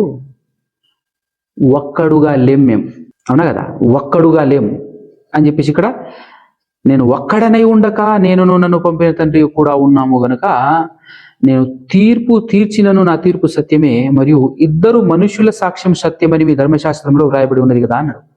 అంటే దేన్ని ఎగ్జాంపుల్గా తీసుకున్నాడు అని అంటే, ఇద్దరు మనుషుల సాక్ష్యం అంగీకరించాలంటే ఇద్దరు ఉండాలి. ఆ ఇద్దరు మనుషులు, సాక్ష్యం చెప్పే ఇద్దరు మనుషులు ఏ కోణంలోనైనా వాళ్ళిద్దరు ఒక్కరు కాగలరా? ఏ యాంగిల్లోనైనా ఆ ఇద్దరిని ఒక్క వ్యక్తిగానే చూపించగలమా? చూపించలేం, సాధ్యపడదు. అందుకోసమే అసలు సాధ్యపడనటువంటిది, అర్థం కానటువంటి సిద్ధాంతాన్ని మనం తీసుకెళ్లేసి ప్రపంచ ప్రజల ముందు రుదుతున్నాం. కాబట్టి రుదుచుకునేవాళ్ళు రుదుచుకొని అని చెప్పి వాళ్ళందరినీ అమాయకులుగా, పిచ్చివాళ్ళుగా తయారు చేసేసి అక్కడ దాకా వెళ్ళి మాకు అర్థం కాలే, ఎవడికి అర్థం కాదు, మీకు అర్థం కాదు, మాకు అర్థం కాదని ఇక్కడ ఒక స్టేట్మెంట్ పాస్ చేస్తున్నారు. అంటే అర్థం కాని దాన్ని ఎదుటోడు నమ్మాలంటే ఉట్టినే నమ్మడు. ఏవరా నీకే అర్థం కాని మాకు చెప్పి మా మీద రుద్దితే మేము ఎట్లా అర్థం చేసుకునేది అని ఎదుటోడు అడగకుండా వీళ్ళు ఇచ్చే స్టేట్మెంట్ ఒకటి ఏంటి అంటే, ఏం బ్రదర్ దేవుడిని అర్థం చేసుకోగలవా? ఏమనుకుంటున్నావు నువ్వు దేవుడు అంటే? నీ మట్టి బుర్రతో మహిమగల దేవుడిని అర్థం చేసుకుంటాననటం నీ మిస్టేక్, నీ తప్పది అని అనగానే ఇక్కడ ప్రతి ఒక్కరు సాటిస్ఫై అవుతారు. ఇక్కడ అందరు సాటిస్ఫై అవుతారు, అవును నిజమే, ఆ దేవుడిని అర్థం చేసుకోలేమని. అంటే ఒక రకమైనటువంటి భ్రమలో నిన్ను నెట్టేస్తున్నాడు. కానీ ఒరిజినల్ ఇక్కడ ఏంటంటే, అడగాల్సిన క్వశ్చన్ అడిగేటటువంటి వాడు, హలో బ్రదర్, దేవుణ్ణి సమగ్రంగా అర్థం చేసుకోవటం కోసం కాదు ఇక్కడ ఉన్నటువంటి సమస్య, దేవుళ్ళు ఎంతమంది అనేది సమస్య, అవునా కదా? కాబట్టి క్లియర్ కట్గా దేవుడు ఒక్కడే అని అంటుంది బైబిల్. మీరు ముగ్గురు అంటున్నారు. ఆ ముగ్గురిని మరలా ఒక్కటి చేసే ప్రయత్నంలో మీరు ఫెయిల్ అవుతున్నారు అని అంటే, ఇక్కడ బైబిల్ ఫెయిల్ అవ్వలేదు, మీరే ఫెయిల్ అవుతున్నారు. కాబట్టి మీ సిద్ధాంతం తప్పు అనే విషయం చెప్పటానికి వీళ్ళు ధైర్యం చేయకపోవటానికి గల కారణం ఏంటంటే, ఒకటి బైబిల్ సరిగ్గా చదవకపోవటం, వాళ్ళు మ్యానిపులేట్ చేసి వాళ్ళు ఎక్కడైతే వక్రీకరించి మ్యాటర్ని డైవర్ట్ చేస్తున్నారో దాన్ని వీళ్ళు వినేటటువంటి వాళ్ళు పట్టలేకపోవటం. పట్టుకుంటే దొరుకుతారు, ఇంచు కూడా కదలరు. త్రిత్వవాదులందరూ వాళ్ళందరినీ కట్టేసేయచ్చు అక్కడ. కానీ వినేవాళ్ళు అలా పట్టుకోవట్లేరు. వినేవాళ్ళు అలా పట్టుకోలేకపోవటం వల్ల ఎలా జంప్ అయిపోతున్నారంటే, ఈ క్వశ్చన్ అడిగే వాళ్ళందరూ గట్టిగా పట్టుకోకుండా, ఈ క్వశ్చన్ అడిగే వాళ్ళు వాళ్ళని గట్టిగా పట్టుకోకుండా వీళ్ళు ఎలా జంప్ అవుతున్నారంటే ఈ మాటతో జంప్ అవుతున్నారు. ఏ మాటతో? బ్రదర్ దేవుణ్ణి మనం అర్థం చేసుకోలేము, దేవుడు అనంతుడు, ఆయన మనం ఎలా అర్థం చేసుకుంటాం? ఇప్పుడు దేవుణ్ణి అర్థం చేసుకునే టాపిక్ ఇది, లేకపోతే దేవుళ్ళు ఎంతమంది అనేది ఆ టాపిక్. ఇది సింపుల్గా వీడు కాస్త వాళ్ళకంటే వింటున్నటువంటి వాళ్ళకంటే చెప్పేవాడు కాస్త జ్ఞానిగా కదా, వీడు జ్ఞాని అనే కదా వాళ్ళు వింటున్నది. కాబట్టి వాళ్ళు ఓహో అట్లా కావచ్చు అని చెప్పేసి వాళ్ళు సాటిస్ఫై అవుతున్నారు. కానీ బ్రదర్ మీరు వక్రీకరిస్తున్నారు, ఇక్కడ సమస్య దేవుణ్ణి కంప్లీట్గా అర్థం చేసుకోవటం గురించి కాదు, దేవుడు ఎంతమంది అనేది అని కనుక పట్టుకోగలిగితే దొరుకుతాడు కదా. కాబట్టి ఈ త్రిత్వాన్ని బోధించే వాళ్ళందరూ దొంగలు అనే విషయం ఇక్కడ నీట్గా అర్థమైపోతుంది. వీళ్ళందరూ మోసగాళ్ళు, సమాజాన్ని మ్యానిపులేట్ చేసేసి ఒక అర్థం కాని, వాళ్ళకే అర్థం కాని విషయాన్ని బోధించి నిత్య నరకాగ్ని గుండానికి నడిపిస్తున్నారు అనేటటువంటి విషయం ప్రస్ఫుటంగా అర్థమవుతున్నప్పటికీ కూడా అర్థం కానివ్వకుండా వాళ్ళ మనోనేతరాలను ఎలా క్లోజ్ చేశారు, ఏ విధంగా క్లోజ్ చేశారు అనే విషయం ప్రస్ఫుటంగా అర్థమవుతుంది. ఇక్కడ అన్నగారు చెప్పినటువంటి మాటల ప్రకారంగా ఖచ్చితంగా ఒకే ఒక సత్యదేవుడు ఉన్నాడు, ఆయన అర్థం చేసుకోవాలి, ఆయన తెలుసుకోవాలి, ఆయన పంపించిన యేసుక్రీస్తును తెలుసుకుంటేనే నిత్యజీవం. అలాగని చెప్పేసి దేవుడు ఒక్కడే, ఆయన తండ్రి ఒక్కడే దేవుడు అని బైబిల్ చెప్పకపోతే మీరు ఏమైనా మాట్లాడవచ్చు. మన దేవుడు ముగ్గురు కలిపి మళ్ళా ఒకడు అని మీరు ఎన్ని రంగులు మార్చినా, ఎన్ని అబద్ధాలు చెప్పినా, అర్థం కాని విషయాలు ఎన్ని చెప్పినా మేము సైలెంట్ ఉండొచ్చు. ఎప్పుడు? బైబిల్ చెప్పనప్పుడు. కానీ బైబిల్ చెప్పలేదా? ఒక్కడే దేవుడు, ఆయన తండ్రి అని చెప్పలేదా? చెప్పింది, ఆజ్ఞాపించింది. యేసును దేవుని కుమారుడుగా నమ్మమని చెప్పింది, అలా నమ్మితే నిత్యం వస్తుందని చెప్పింది బైబిల్. చెప్పినప్పుడు మరలా నీ ఆటలు ఎలా సాగుతాయి? ఇక్కడ నేను తెలివి తక్కువ అయితే నీ ఆటలు సాగుతాయి, నేను అమాయకుండా అయితే నీలాంటి వాడి ఆటలు సాగుతాయి. అర్థం కాని విషయాలు చెప్పి నువ్వు ముందుకెళ్తావు, అప్పుడు నీతో పాటు నేను వస్తాను. కానీ నేను తెలివి నేర్చుకుంటే, నేను బైబిల్ చదివితే నీ ఆటలు కట్టడవుతాయి. త్రిత్వం అనేటటువంటి వాళ్ళందరూ దొరికిపోతారు. అదనమాట. కాబట్టి వినేవాళ్ళు జాగ్రత్తగా వినాలి అనేది మా ఆలోచన. మరి ఈ త్రిత్వ సిద్ధాంతం ఖచ్చితంగా తప్పు అని చెప్పడానికి మరి అన్నగారు కొన్ని విషయాలతో ఖండించారు. దాంతోపాటు ఎక్కడ జంప్ అవుతున్నారో వీళ్ళు అనేటువంటి విషయాన్ని నేను కొన్ని విషయాలు మేము ముందు ఉంచాను. మనతో పాటు జూలూరుపాడు నుంచి వచ్చినటువంటి అన్నగారు కూడా ఉన్నారు. మరి అన్నగారు కూడా కొన్ని విషయాలు తెలియచేయవలసిందిగా కోరుచున్నాం. ఎలాగో ఈ త్రిత్వ సిద్ధాంతం తప్పు, దీన్ని మరి ఎలా నమ్మింప చేస్తున్నారు జనాలు అనేటటువంటి విషయాలు కొన్ని మీరు మీ స్టైల్లో చెప్పండి అన్నగారు. ఓకే, ఇప్పటి వరకు మనం త్రిత్వ సిద్ధాంతాన్ని గురించి ఉదయం సెషన్లో మాట్లాడుకున్నాం. అదేవిధంగా ఇప్పుడు బ్రదర్ కూడా కొన్ని విషయాలు తెలియజేశారు, భగవాన్ దాస్ గారు కూడా కొన్ని విషయాలు అయితే ఇప్పుడు నేను ఒక వేలో నుంచి వద్దాం అనుకుంటున్నా. అంటే త్రిత్వం గురించి చెప్పే ముందు మనం కొన్ని విషయాలు క్రైస్తవ సమాజానికి తెలియజేయాలి. ఇది అర్థమైనప్పుడు ఇది త్రిత్వమా కాదా అనేది ఖచ్చితంగా అర్థం. ఎలాగంటే ప్రార్థన విషయంలో, ఆరాధన విషయంలో క్లారిటీ ఉండదు క్రైస్తవులు. ఇప్పుడు మీరు ఆరాధన చేసేటప్పుడు చూడండి, ఆరాధన చేసేటప్పుడు ఎవరికి ఆరాధన చేస్తున్నారో తెలియదు. వాళ్ళు అరుస్తుంటారు, లార్డ్ అంటారు, తర్వాత పరిశుద్ధాత్మ దేవ అంటారు, యేసయ్య అంటారు, ఇలా మాట్లాడుతుంటారు ఆరాధనలో. ఆరాధన పాట కూడా మీరు చూడండి ఎలా ఉంటుందో. నేను ఎల్లప్పుడూ యెహోవాను సన్నుతించేదను, అంతవరకు బాగానే ఉంది. తర్వాత ఎక్కడ తీసిపోయాడు ఆ పాటని? చూడండి, ఆరాధన పాటను ఎక్కడ తీసుకెళ్ళాడు అంటే అంత మేలుకి ఆరాధన నీకే, యేసుకి ఆరాధన అని చెప్పేసి చేశాడు. అంటే ఇది క్రమమా? పాట మాత్రం సూపర్ ఉందండి, మ్యూజిక్ బాగా కొట్టారు, బాగుంది. కానీ దానికి బైబిల్ ప్రకారం బేస్ ఏంటి? అసలు బైబిల్ ప్రకారంగా పాట కరెక్టేనా అంటే ఓన్లీ ఆ పాట అని కాదు, చాలా పాటలు ఉన్నాయి. వీటిని మనం ఆలోచించాలి. నువ్వు పాట పాడినా, ఆరాధన చేసినా, ప్రార్థన చేసినా టోటల్గా రాంగ్ వేలో వెళ్తున్నాం. అందుకే కొన్ని పాటలు మనం సరిదిద్దుకుంటుంటాం. సరే, ఇప్పుడు మనం ఏం చేద్దామంటే కొన్ని విషయాలు మీకు తెలియజేస్తాను. మొట్టమొదటగా ఎఫెసీయులకు రాసిన పత్రిక 5వ అధ్యాయం 19వ వచనం. ఎవరైనా వీలు కలిగిన వాళ్ళు ఉంటే ఎవరైనా చదవండి. ఎఫెసీయులకు రాసిన పత్రిక 5:19, 5వ అధ్యాయం 19వ వచనం. అయితే ఒకరినొకడు కీర్తనలతోనూ సంగీతములతోనూ ఆత్మ సంబంధమైన పాటలతోనూ హెచ్చరించుచు మీ హృదయములలో ప్రభువును గూర్చి పాడుచు కీర్తించుచు మన ప్రభువైన యేసుక్రీస్తు పేరట సమస్తమును గూర్చి తండ్రి అయిన దేవునికి ఎల్లప్పుడూ కృతజ్ఞతాస్తుతులు చెల్లించుచు క్రీస్తునందరి భయముతో ఒకరినొకడు లోబడి ఉండండి. ఇక్కడ మనకు ఒక విషయం అర్థమవుతుంది, ప్రభువుని గురించి పాడుచు కీర్తించుచు. ఓకే, ఈ విషయాన్ని బాగా గుర్తుపెట్టుకోవాలి మనం. ప్రభువుని గురించి పాడుచు కీర్తించుచు అనేది ఇదే మాదిరిగా మళ్ళీ మనకి కొలసీలకు రాసిన పత్రిక 3:16 కూడా ఉంటుంది. సంగీతములతోనూ సంగీతములతోనూ కీర్తనలతోనూ ఆ, ఆత్మ సంబంధమైన పద్యములతోనూ ఉమ్, ఒకనికి ఒకడు బోధించుచు ఉమ్, బుద్ధి చెప్పుచు ఉమ్, కృపాసహితముగా మీ హృదయములలో దేవుని గూర్చి గానము చేయుచు ఉమ్, సమస్త విధములైన జ్ఞానంతో క్రీస్తు వాక్యము మీలో సమృద్ధిగా నివసింపనీయుడి. అక్కడ ప్రభువుని గురించి పాడుచు కీర్తించుచు, ఇక్కడ దేవుని గురించి పాడుచు కీర్తించుచు. ఇప్పుడు ఈ సబ్జెక్ట్ అంటే ఈ వచనాల మధ్య ఉన్న పరస్పర విరుద్ధం అనేది తేలిపోవాలి. ఎందుకు తేలిపోవాలంటే త్రిత్వవాదులకు ఏంటి మొత్తం కలిపి కొట్టర కావేటి రంగా అన్నట్టు కలిపేశాను. కలిపేసి మొత్తం వాళ్ళు ఇష్టం వచ్చినట్టు ఆరాధన, ఇష్టం వచ్చినట్టు ప్రార్థన చేస్తూ క్రమం లేకుండా చేశారు. ఇది ఎంత సీరియస్ విషయం ఇది అంటే బైబిల్ అర్థం కాలేదా, లేకపోతే బైబిల్లో వచనాలను పరిశీలించలేదా? ఈ విషయాన్ని మనం ఆలోచిస్తే ఫస్ట్ ప్రభువు అంటే అర్థం కావాలి. ప్రభువు అంటే అర్థం కావాలి. ప్రభువు అనగానే ఏంటి అర్థం? చాలామంది ప్రభు అంటే దేవుడు అంటారు. మరి ప్రభు అంటే దేవుడు ఒక్కడనే అర్థం ఉందా? ప్రభు అంటే ఇంకా అర్థాలు ఏమీ లేవా? ఇది కూడా ఆలోచించాలి.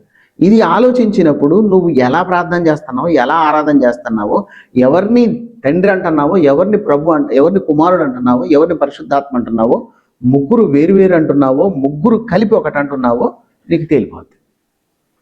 ప్రభువు అనగానే నేను కొన్ని విషయాలు మీకు చదివి వినిపిస్తాను. చదివి వినిపించాక దాంట్లోకి వెళ్దాం మనము. ఇక్కడ ఒక మాట చూద్దాం. బైబిల్లో క్యాపిటల్ లెటర్స్లో LORD లార్డ్ అని ఉంటే ఖచ్చితంగా అది తండ్రి అనే దేవుని సూచిస్తుంది. LORD lord capital letter. అదేవిధంగా బోల్డ్ అక్షరంగా ప్రభువు అని కనపడుతుంది చూసావా, అది కూడా తండ్రి గురించే సూచిస్తుంది. రైట్. ఇప్పుడు సందర్భాన్ని బట్టి వీటి యొక్క అర్థాన్ని మనం తెలియజేసుకోవాలి. ఎలా తెలియజేసుకోవాలంటే కోర్టులో కూడా మెలాడ్ అంటారు. అంటే ఆయన దేవుడు అయిపోతాడా, ఆయన ప్రభు అయిపోతాడా, ఏంటి అర్థం? దావీదుని బెత్షెబా ఏమంటుందంటే మెలాడ్ అంటారు, అంటే నా యజమానుడా అని పిలిచింది.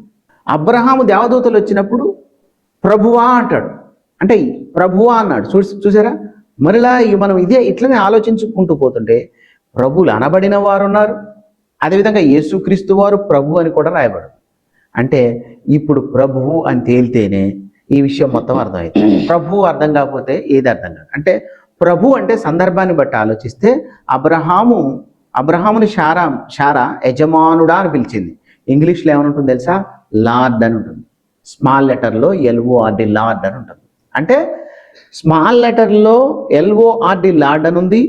తర్వాత యేసుక్రీస్తుని గురించి మాట్లాడినప్పుడు కూడా స్మాల్ లెటర్లో LORD లార్డ్ అని ఉంది. తెలుగులో చిన్న అక్షరాలతో ప్రభు అని ఉంది. ఇప్పుడు ప్రభు అంటే అర్థం యజమానుడు, ఏలువాడు, మాస్టర్ అంటే పరిపాలకుడు. ఇలా ఇన్ని అర్థాలు వస్తున్నాయి. ఇన్ని అర్థాలు వచ్చినప్పుడు ఈ ప్రభు ఎవరు, ఆ ప్రభు ఎవరు, బైబిల్లో ఉన్న ప్రభులు అనబడిన వారెవరు, ఇదంతా అర్థం అయితేనే కదా నువ్వు క్రమం నేర్చుకుంటావు. దేవుడిని ఎలా ఆరాధించాలి, ప్రార్థించాలి, దేవుడి కొరకు ఎలా పాట పాడాలని. ఇది తెలియకపోతే అంటే దీన్నంతా ఏం చేశారు? ఇదంతా అర్థం కాదు కాబట్టి త్రిత్వం అన్నారు కదా, మొత్తం కలిపేసి చేసేద్దాం అని చెప్పేసి చేశారు. ఇప్పుడు మనం ఆలోచిద్దాం. ఇప్పుడు మీకు ఎఫెసీ పత్రిక చెప్పాను, కొలసీ పత్రిక చెప్పాను, దాన్ని ఒక్కసారి అట్లా ఉంచేసి మనము అపోస్తుల కార్యములు 2వ అధ్యాయము 36వ వచనం చూద్దాం. అపోస్తుల కార్యములు 2వ అధ్యాయము 36వ వచనాన్ని ఎవరైనా వీలుంటే చదవండి ఒకసారి. మీరు సిలువ వేసిన ఈ యేసునే మీరు సిలువ వేసిన ఈ యేసునే దేవుడు ప్రభుగాను క్రీస్తుగాను నియమించాను. అంటే ఎవరు నియమించారు? దేవుడు నియమించాడు. ఎవరిని నియమించాడు? యేసు ప్రభుని. ఈ యేసునే దేవుడు ప్రభుగాను క్రీస్తుగాను నియమించను. ఇది ఎవరు తెలుసుకోవాలి? ఇజ్రాయిల్ అక్కడ ఇజ్రాయిల్ ప్రజలు వాళ్ళంతా రూఢిగా తెలుసుకొనవలెను అన్నాడు. అంటే యేసు ప్రభుని ప్రభుగా నియమించింది తండ్రి అయిన దేవుడు. ఎస్, ఇక్కడ చాలా స్పష్టంగా ఉంది. ఇందులో ఏ మాత్రం కూడా డౌట్ లేదు. ఇప్పుడు ప్రభు అంటే ఎవరు? రాజు కదా, యజమానుడు, రాజు, ఏలువాడు. అబ్రహాము పిలిచిన ప్రభు, శారా పిలిచింది అబ్రహాం ఏమని? నా యజమానుడా, లార్డ్ అని పిలిచింది. బెత్షెబా పిలిచింది దావీదుని ఓ మెలార్డ్ అని. అంటే ఎవరిల్లు? యాకోబు ఏశావును పిలిచాడు. ఇలా సందర్భాలను బట్టి ఆలోచిస్తే ఈ ప్రభులు వేరు, అదేవిధంగా ప్రభులు అనబడిన వారు కూడా ఉన్నారు, వాళ్ళు వేరు. అదేవిధంగా అందరికీ, ప్రజలందరికీ కూడా యేసుక్రీస్తుని తండ్రి అయిన దేవుడు ప్రభుగా నియమించాడు. ఈయనే అందరికీ ప్రభు, ఒక్కడే ప్రభు, దేవుడు ఒక్క ప్రభువుని నియమించాడు. ఒక్క ప్రభునే నియమించాడు. అంటే ఈయన ఒక్కడే ప్రభువు. రైట్, అయిపోయింది. మరి తండ్రి అయిన దేవుడు ఎవరు? తండ్రి అయిన దేవుడిని ఏమనాలి? తండ్రి అయిన దేవుడు కూడా ప్రభు అనొచ్చు. ఎట్లా? మీ క్యాపిటల్ లెటర్స్లో చెప్పాను, LORD, లార్డ్ అని. అవునా? ఇప్పుడు ఒకసారి ద్వితీయోపదేశకాండం 10వ అధ్యాయం 17వ వచనం చూడండి. ద్వితీయోపదేశకాండం 10వ అధ్యాయం 17వ వచనం, 17 అనుకుంటా, చూడండి ఒకసారి. ఏలయనగా ఇక్కడ చూడండి ఏమన్నాడు? ఏలయనగా నీ దేవుడైన యెహోవా, చూడండి దేవుడు గురించి చెప్తున్నాడు ఇక్కడ. నీ దేవుడైన యెహోవా పరమదేవుడును పరమదేవుడును పరమ ప్రభువునై పరమ ప్రభు. ఎవరైనా? పరమదేవుడు, పరమ ప్రభు. అంటే ఈయన ఎవరు? లార్డ్. అసలు అందరికీ లార్డ్ ఎవరయ్యా అంటే ఒక ప్రభు ఉన్నాడు, ఆయనే తండ్రి అయిన దేవుడు, ఆయనే మహాదేవుడు, గ్రేట్ గాడ్ అంటారు. పరాక్రమవంతుడు అన్నాడు, భయంకరుడైన దేవుడు అని కూడా అన్నాడు. అంటే ఈ పరమ ప్రభు ఎవరు అంటే తండ్రి అయిన దేవుడు. ఎన్ని ప్రభు అంటారు? ప్రభు అంటే దేవుడు. అలాగే సందర్భాన్ని బట్టి చాలా మందిని ప్రభులు నియమించారు. ఈ ప్రభులు ఎవరయ్యా అంటే యజమానుడు అనొచ్చు, రాజు అనొచ్చు, మాస్టర్ అనొచ్చు. రాజు కూడా క్రీస్తుగా రాజుగా నియమించాడు కదా, ఆయన ప్రభు అంటాం. ఆయన ఎవరంటే యేసుక్రీస్తు. ఇక్కడ చాలా స్పష్టత వచ్చేసింది మనకి. ఏంటంటే తండ్రి అయిన దేవుడు ప్రభు, అదేవిధంగా యేసుక్రీస్తు కూడా ప్రభు. యేసుక్రీస్తుని ప్రభుగా నియమించింది తండ్రి అయిన దేవుడు. ఇది చాలా స్పష్టం. రాజులకు రాజు, ప్రభువులకు ప్రభుగా దేవుడే నియమించాడు. ఎవరిని? యేసుక్రీస్తుని. ఇది కూడా మనం గుర్తుపెట్టుకోవాలి. ఇప్పుడు ఇంతవరకు అర్థమైపోయింది. యేసుక్రీస్తు వారు ప్రార్థన చేసేటప్పుడు ఏమని ప్రార్థన చేశారు? పరలోకముందన మా కన్న తండ్రి అని. స్వస్థతలు చేసినప్పుడు కూడా ఆకాశం వైపు కన్నులెత్తి కృతజ్ఞతాస్తుతిని చెల్లించి తండ్రికి. అదే విధంగా శిష్యులకు నేర్పేటప్పుడు కూడా మీరు ఇలాగ ప్రార్థన చేయండి. ఎలాగ అంటే పరలోకముందన మా తండ్రి అని. అంటే ఒక తండ్రి ఉన్నాడు, ఆయనే అందరికీ లార్డ్, ప్రభువు అనేది మనకు అర్థమవుతుంది. ఆ ప్రభువే ఈ ప్రభుని ఏం చేశాడు? ప్రభుగా నియమించాడు. యేసు ప్రభు. యేసుక్రీస్తు అందరికీ ప్రభుని చర్చి గోడలో బాగా రాస్తాం, కానీ ఆ ప్రభుగా నియమించిన ఆయన ఎవరు? ఆయన పేరు రాయము. ఈయన పేరు రాయాలి, ఆయన పేరు రాయాలి. అదే కదా, ఈయన పేరు రాయాలి, ఆయన పేరు రాయాలి. ఎవరు హైలైట్ చేశారు యేసుక్రీస్తుని అంటే తండ్రి ఏం దేవుడు అనేది స్పష్టత వచ్చేసింది. ఇక్కడ వరకు బాగుంది. యేసుని దేవుడు లేపాడని, క్రీస్తుగా నియమించాడు, ఇదంతా బాగానే ఉంది. ఇప్పుడు మనం ఎఫెసీ పత్రికలో చదువుకున్నాం. ఏమని చదివాం ఎఫెసీ పత్రికలో? ఒకసారి చూడండి 5:19 మళ్ళొకసారి, ఎందుకంటే దాన్ని చూద్దాం. 5:19 ఒకరినొకడు కీర్తనలతోనూ సంగీతములతోనూ ఆత్మ సంబంధమైన పాటలతో హెచ్చరించుచు మీ హృదయములలో ప్రభువును గూర్చి పాడుచు కీర్తించుచు. సమస్య ఇక్కడ వచ్చేసిందిగా. ప్రభు అని చిన్న అక్షరం ఉంది. ఇంగ్లీష్లో కూడా చిన్నగా LORD అని ఉంది. ఇప్పుడు ఈ ప్రభు, ఏ ప్రభుని గురించి పాడాలి? ఇప్పుడు సమస్య వచ్చేసింది ఇక్కడ. ఏ ప్రభుని గురించి పాడతావు? అక్కడేమో చిన్న అక్షరాలు కనబడుతుంది కదా. నీకు బైబిల్ భావం అర్థం కాలేదనుకో, నువ్వు ఆ చిన్న అక్షరాన్ని పట్టుకొని ఈయన యేసు ప్రభే కదా, యేసుక్రీస్తే అనుకుంటావు. అందుకే కంటిన్యూషన్ ఏమన్నాడు? మన ప్రభు అయిన యేసుక్రీస్తు పేరట సమస్తమును గూర్చి తండ్రి అయిన దేవునికి ఎల్లప్పుడూను కృతజ్ఞతాస్తుతులు చెల్లించు అన్నాడు. అంటే పాడేది ప్రభును గురించి అని చెప్పిన ఆ ప్రభు ఎవరంటే దేవుడే. ఎవరు రాశారు? అపోస్తలుడైన పౌలే రాశాడు. మరి ఇదే మాట కొలసీ పత్రికలో కూడా ఉంది కదా. 3:16 ఏమని ఉంటుంది? అక్కడేమో ప్రభుని గురించి పాడుచు కీర్తించుచు అని ఉంటాయి, ఇక్కడేమో దేవుని గురించి పాడుచు కీర్తించుచు అని ఉంటుంది. అంటే మరి ఇక్కడ ఎవరు ఆయన? చూడండి అన్నమాట. 16 సంగీతములతోనూ కీర్తనలతోనూ ఆత్మ సంబంధమైన పద్యములతోనూ ఒకనికొకడు బోధించుచు బుద్ధి చెప్పుచు కృపా సహితముగా మీ హృదయములలో దేవుని గూర్చి గానము చేయుచు సమస్త విధములైన జ్ఞానముతో క్రీస్తు వాక్యము మీలో సమృద్ధిగా నివసింపడు. అక్కడేమో ప్రభు అయిన యేసుక్రీస్తు ద్వారా తండ్రి దేవుని కృతజ్ఞతాస్తుతులు, ఇక్కడేమో వాక్యం మీ హృదయంలో ప్రతిష్ఠించుకోమన్నాడు, క్రీస్తు వాక్యాన్ని. అంటే ఇక్కడ దేవుని గురించి పాడుచు కీర్తించు, అక్కడ ప్రభుని గురించి పాడుతూ కీర్తించాలని ఎవరిని అంటే తండ్రి అయిన దేవుడిని. ఎవరి ద్వారా అంటే ప్రభు అయిన యేసుక్రీస్తు ద్వారా. ఇప్పుడు మనం తండ్రికి పాట పాడతాం, తండ్రి గురించి ప్రార్థన చేస్తాం, తండ్రిని ఆరాధన చేస్తాం. ఆరాధన చేసేటప్పుడు కూడా, ప్రార్థన చేసేటప్పుడు, పాట పాడేటప్పుడు తండ్రి ఏం దేవా అనుకుంటూనే ఇదిగో నీ కుమారుణ్ణి ప్రభువైన యేసుక్రీస్తుని ఈ లోకానికి పంపించావు, ఆయన మా పాపాల నిమిత్తం చనిపోయాడని పాట రూపంలో పాడుకోవా? అంటే ఇక్కడ బైబిల్లో మ్యాక్సిమం యేసుక్రీస్తు ప్రభుల వారి గురించి మాట్లాడేటప్పుడు, దేవుని గురించి మాట్లాడేటప్పుడు వేరియేషన్ చూపించే ప్రయత్నము ఫ్రెండ్ చేసినటువంటి వాళ్ళు లేదా ప్రయత్నం చేశారు, మ్యాక్సిమం ప్రయత్నం చేశారు. కానీ కొన్ని చోట్ల మరి దేవుని గురించి మాట్లాడినప్పుడు ప్రతిసారి బోల్డ్ లెటర్లోనే రావాలి, కానీ కొన్నిసార్లు బోల్డ్ లెటర్లో రాకపోవటం మనం గమనిస్తూ ఉంటాం. దాని సందర్భానుసారంగా అర్థం చేసుకోవాలి తప్ప బోల్డ్ లెటర్లో లేదు కాబట్టి ఇది క్రీస్తుని గురించి అనేటటువంటి తప్పుడు అభిప్రాయంలోనికి వెళ్ళకూడదు. దాని గురించి చాలా ప్రస్ఫుటంగా తెలియచేయాలి అని అంటే అపోస్తుల కార్యంలో 17వ అధ్యాయంలో చెప్తా ఉంటాడు. చూడండి ఒక మాట, అపోస్తుల కార్యం 17వ అధ్యాయంలో 24 నుంచి, జగత్తును అందలి సమస్తమును నిర్మించిన దేవుడు, అంటే ఎవరి దేవుడు?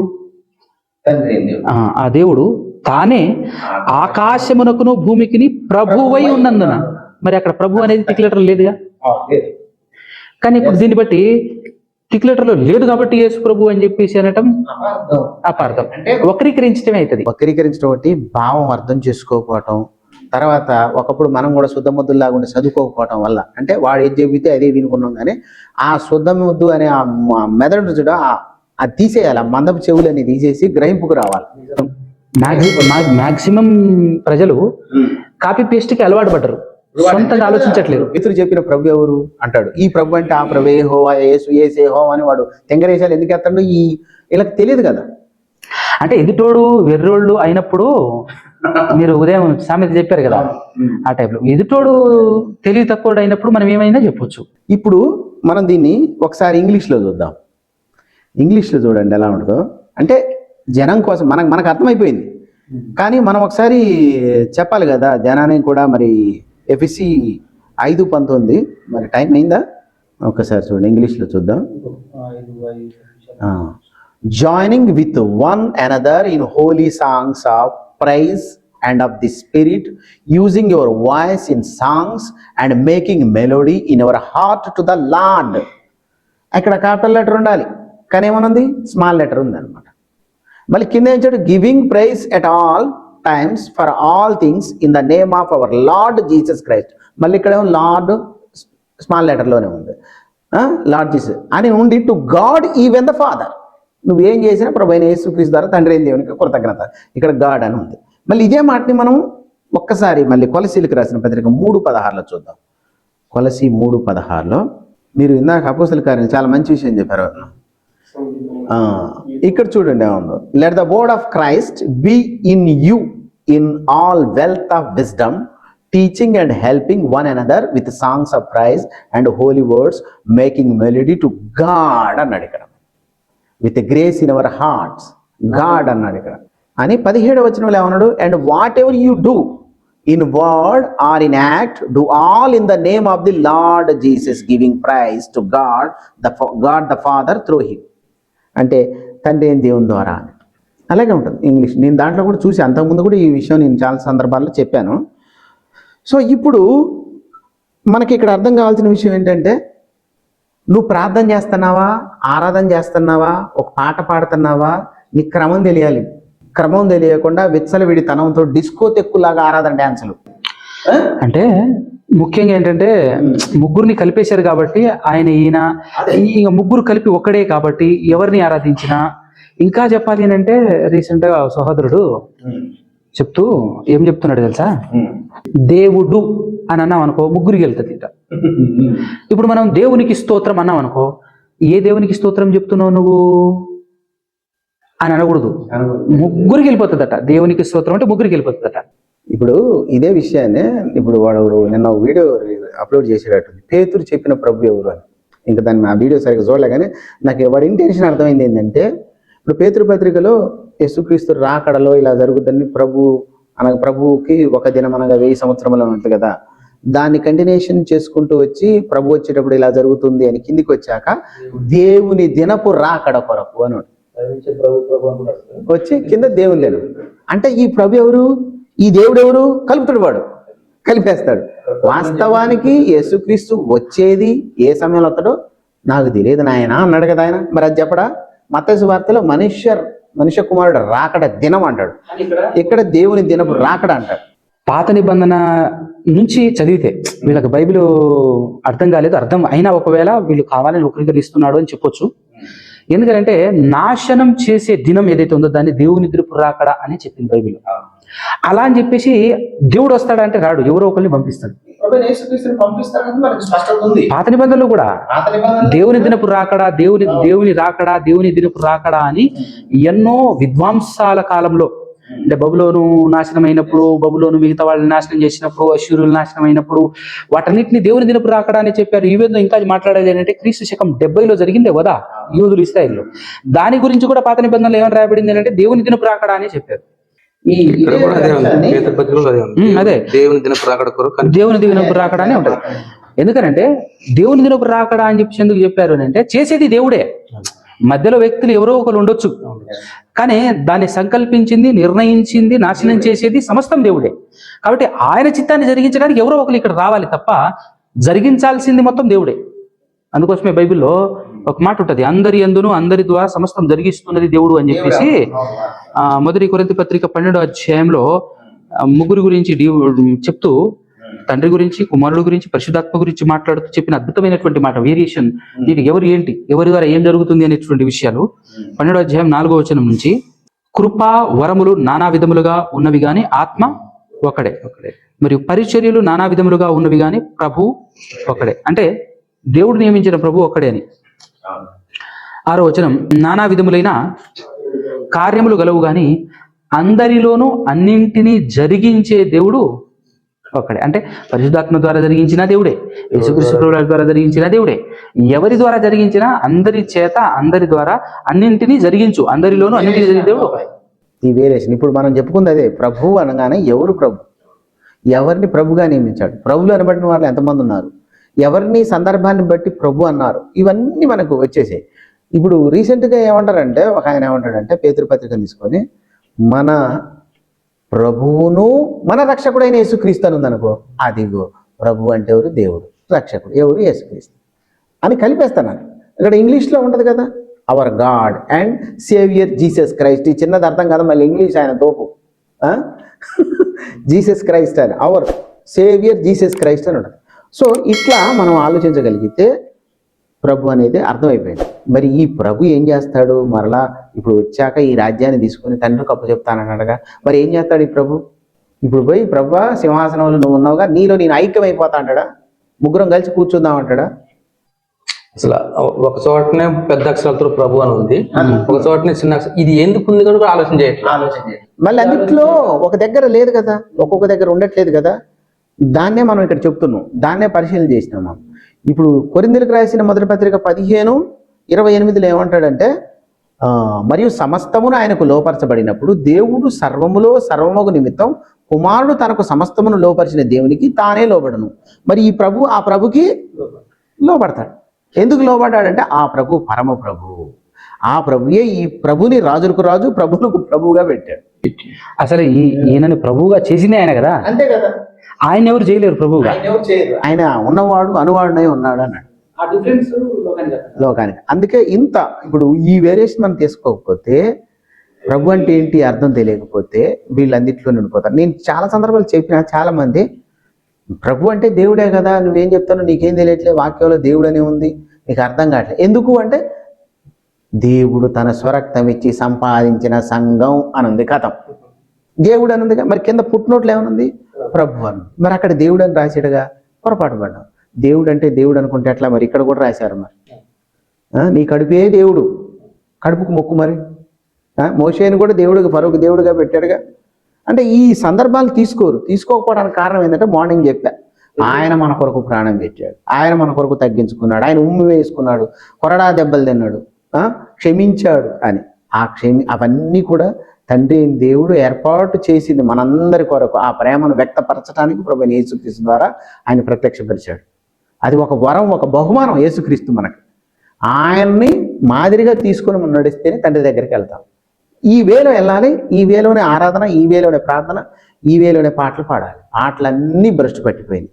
ఎవడెవడో కొన్ని ఏళ్ల నుంచి మనం గింత పిల్లలు ఉన్నప్పటి నుంచి అంతకు మన పొట్టకు ముంచి కూడా రాశారు పాటలు. రాసి ఏం చేశారు ఈ పాటలన్నీ? దేనికి పనికిరాని పాటలు. ఈ మాట అంటే ఒక్కొక్కటి కోపం వస్తుంది, దగ్గర ఉంటే కొడతారు కూడా మనల్ని. సందర్భం అంటే ఉన్నది చెబితే ఎవరికైనా మా ఉట్టిని చెప్పలేదు లోకంలో సామెత, ఉన్నది చెప్తే ఉలికెక్కువ అని. యథార్థవాది లోకానికి విరోధి అని.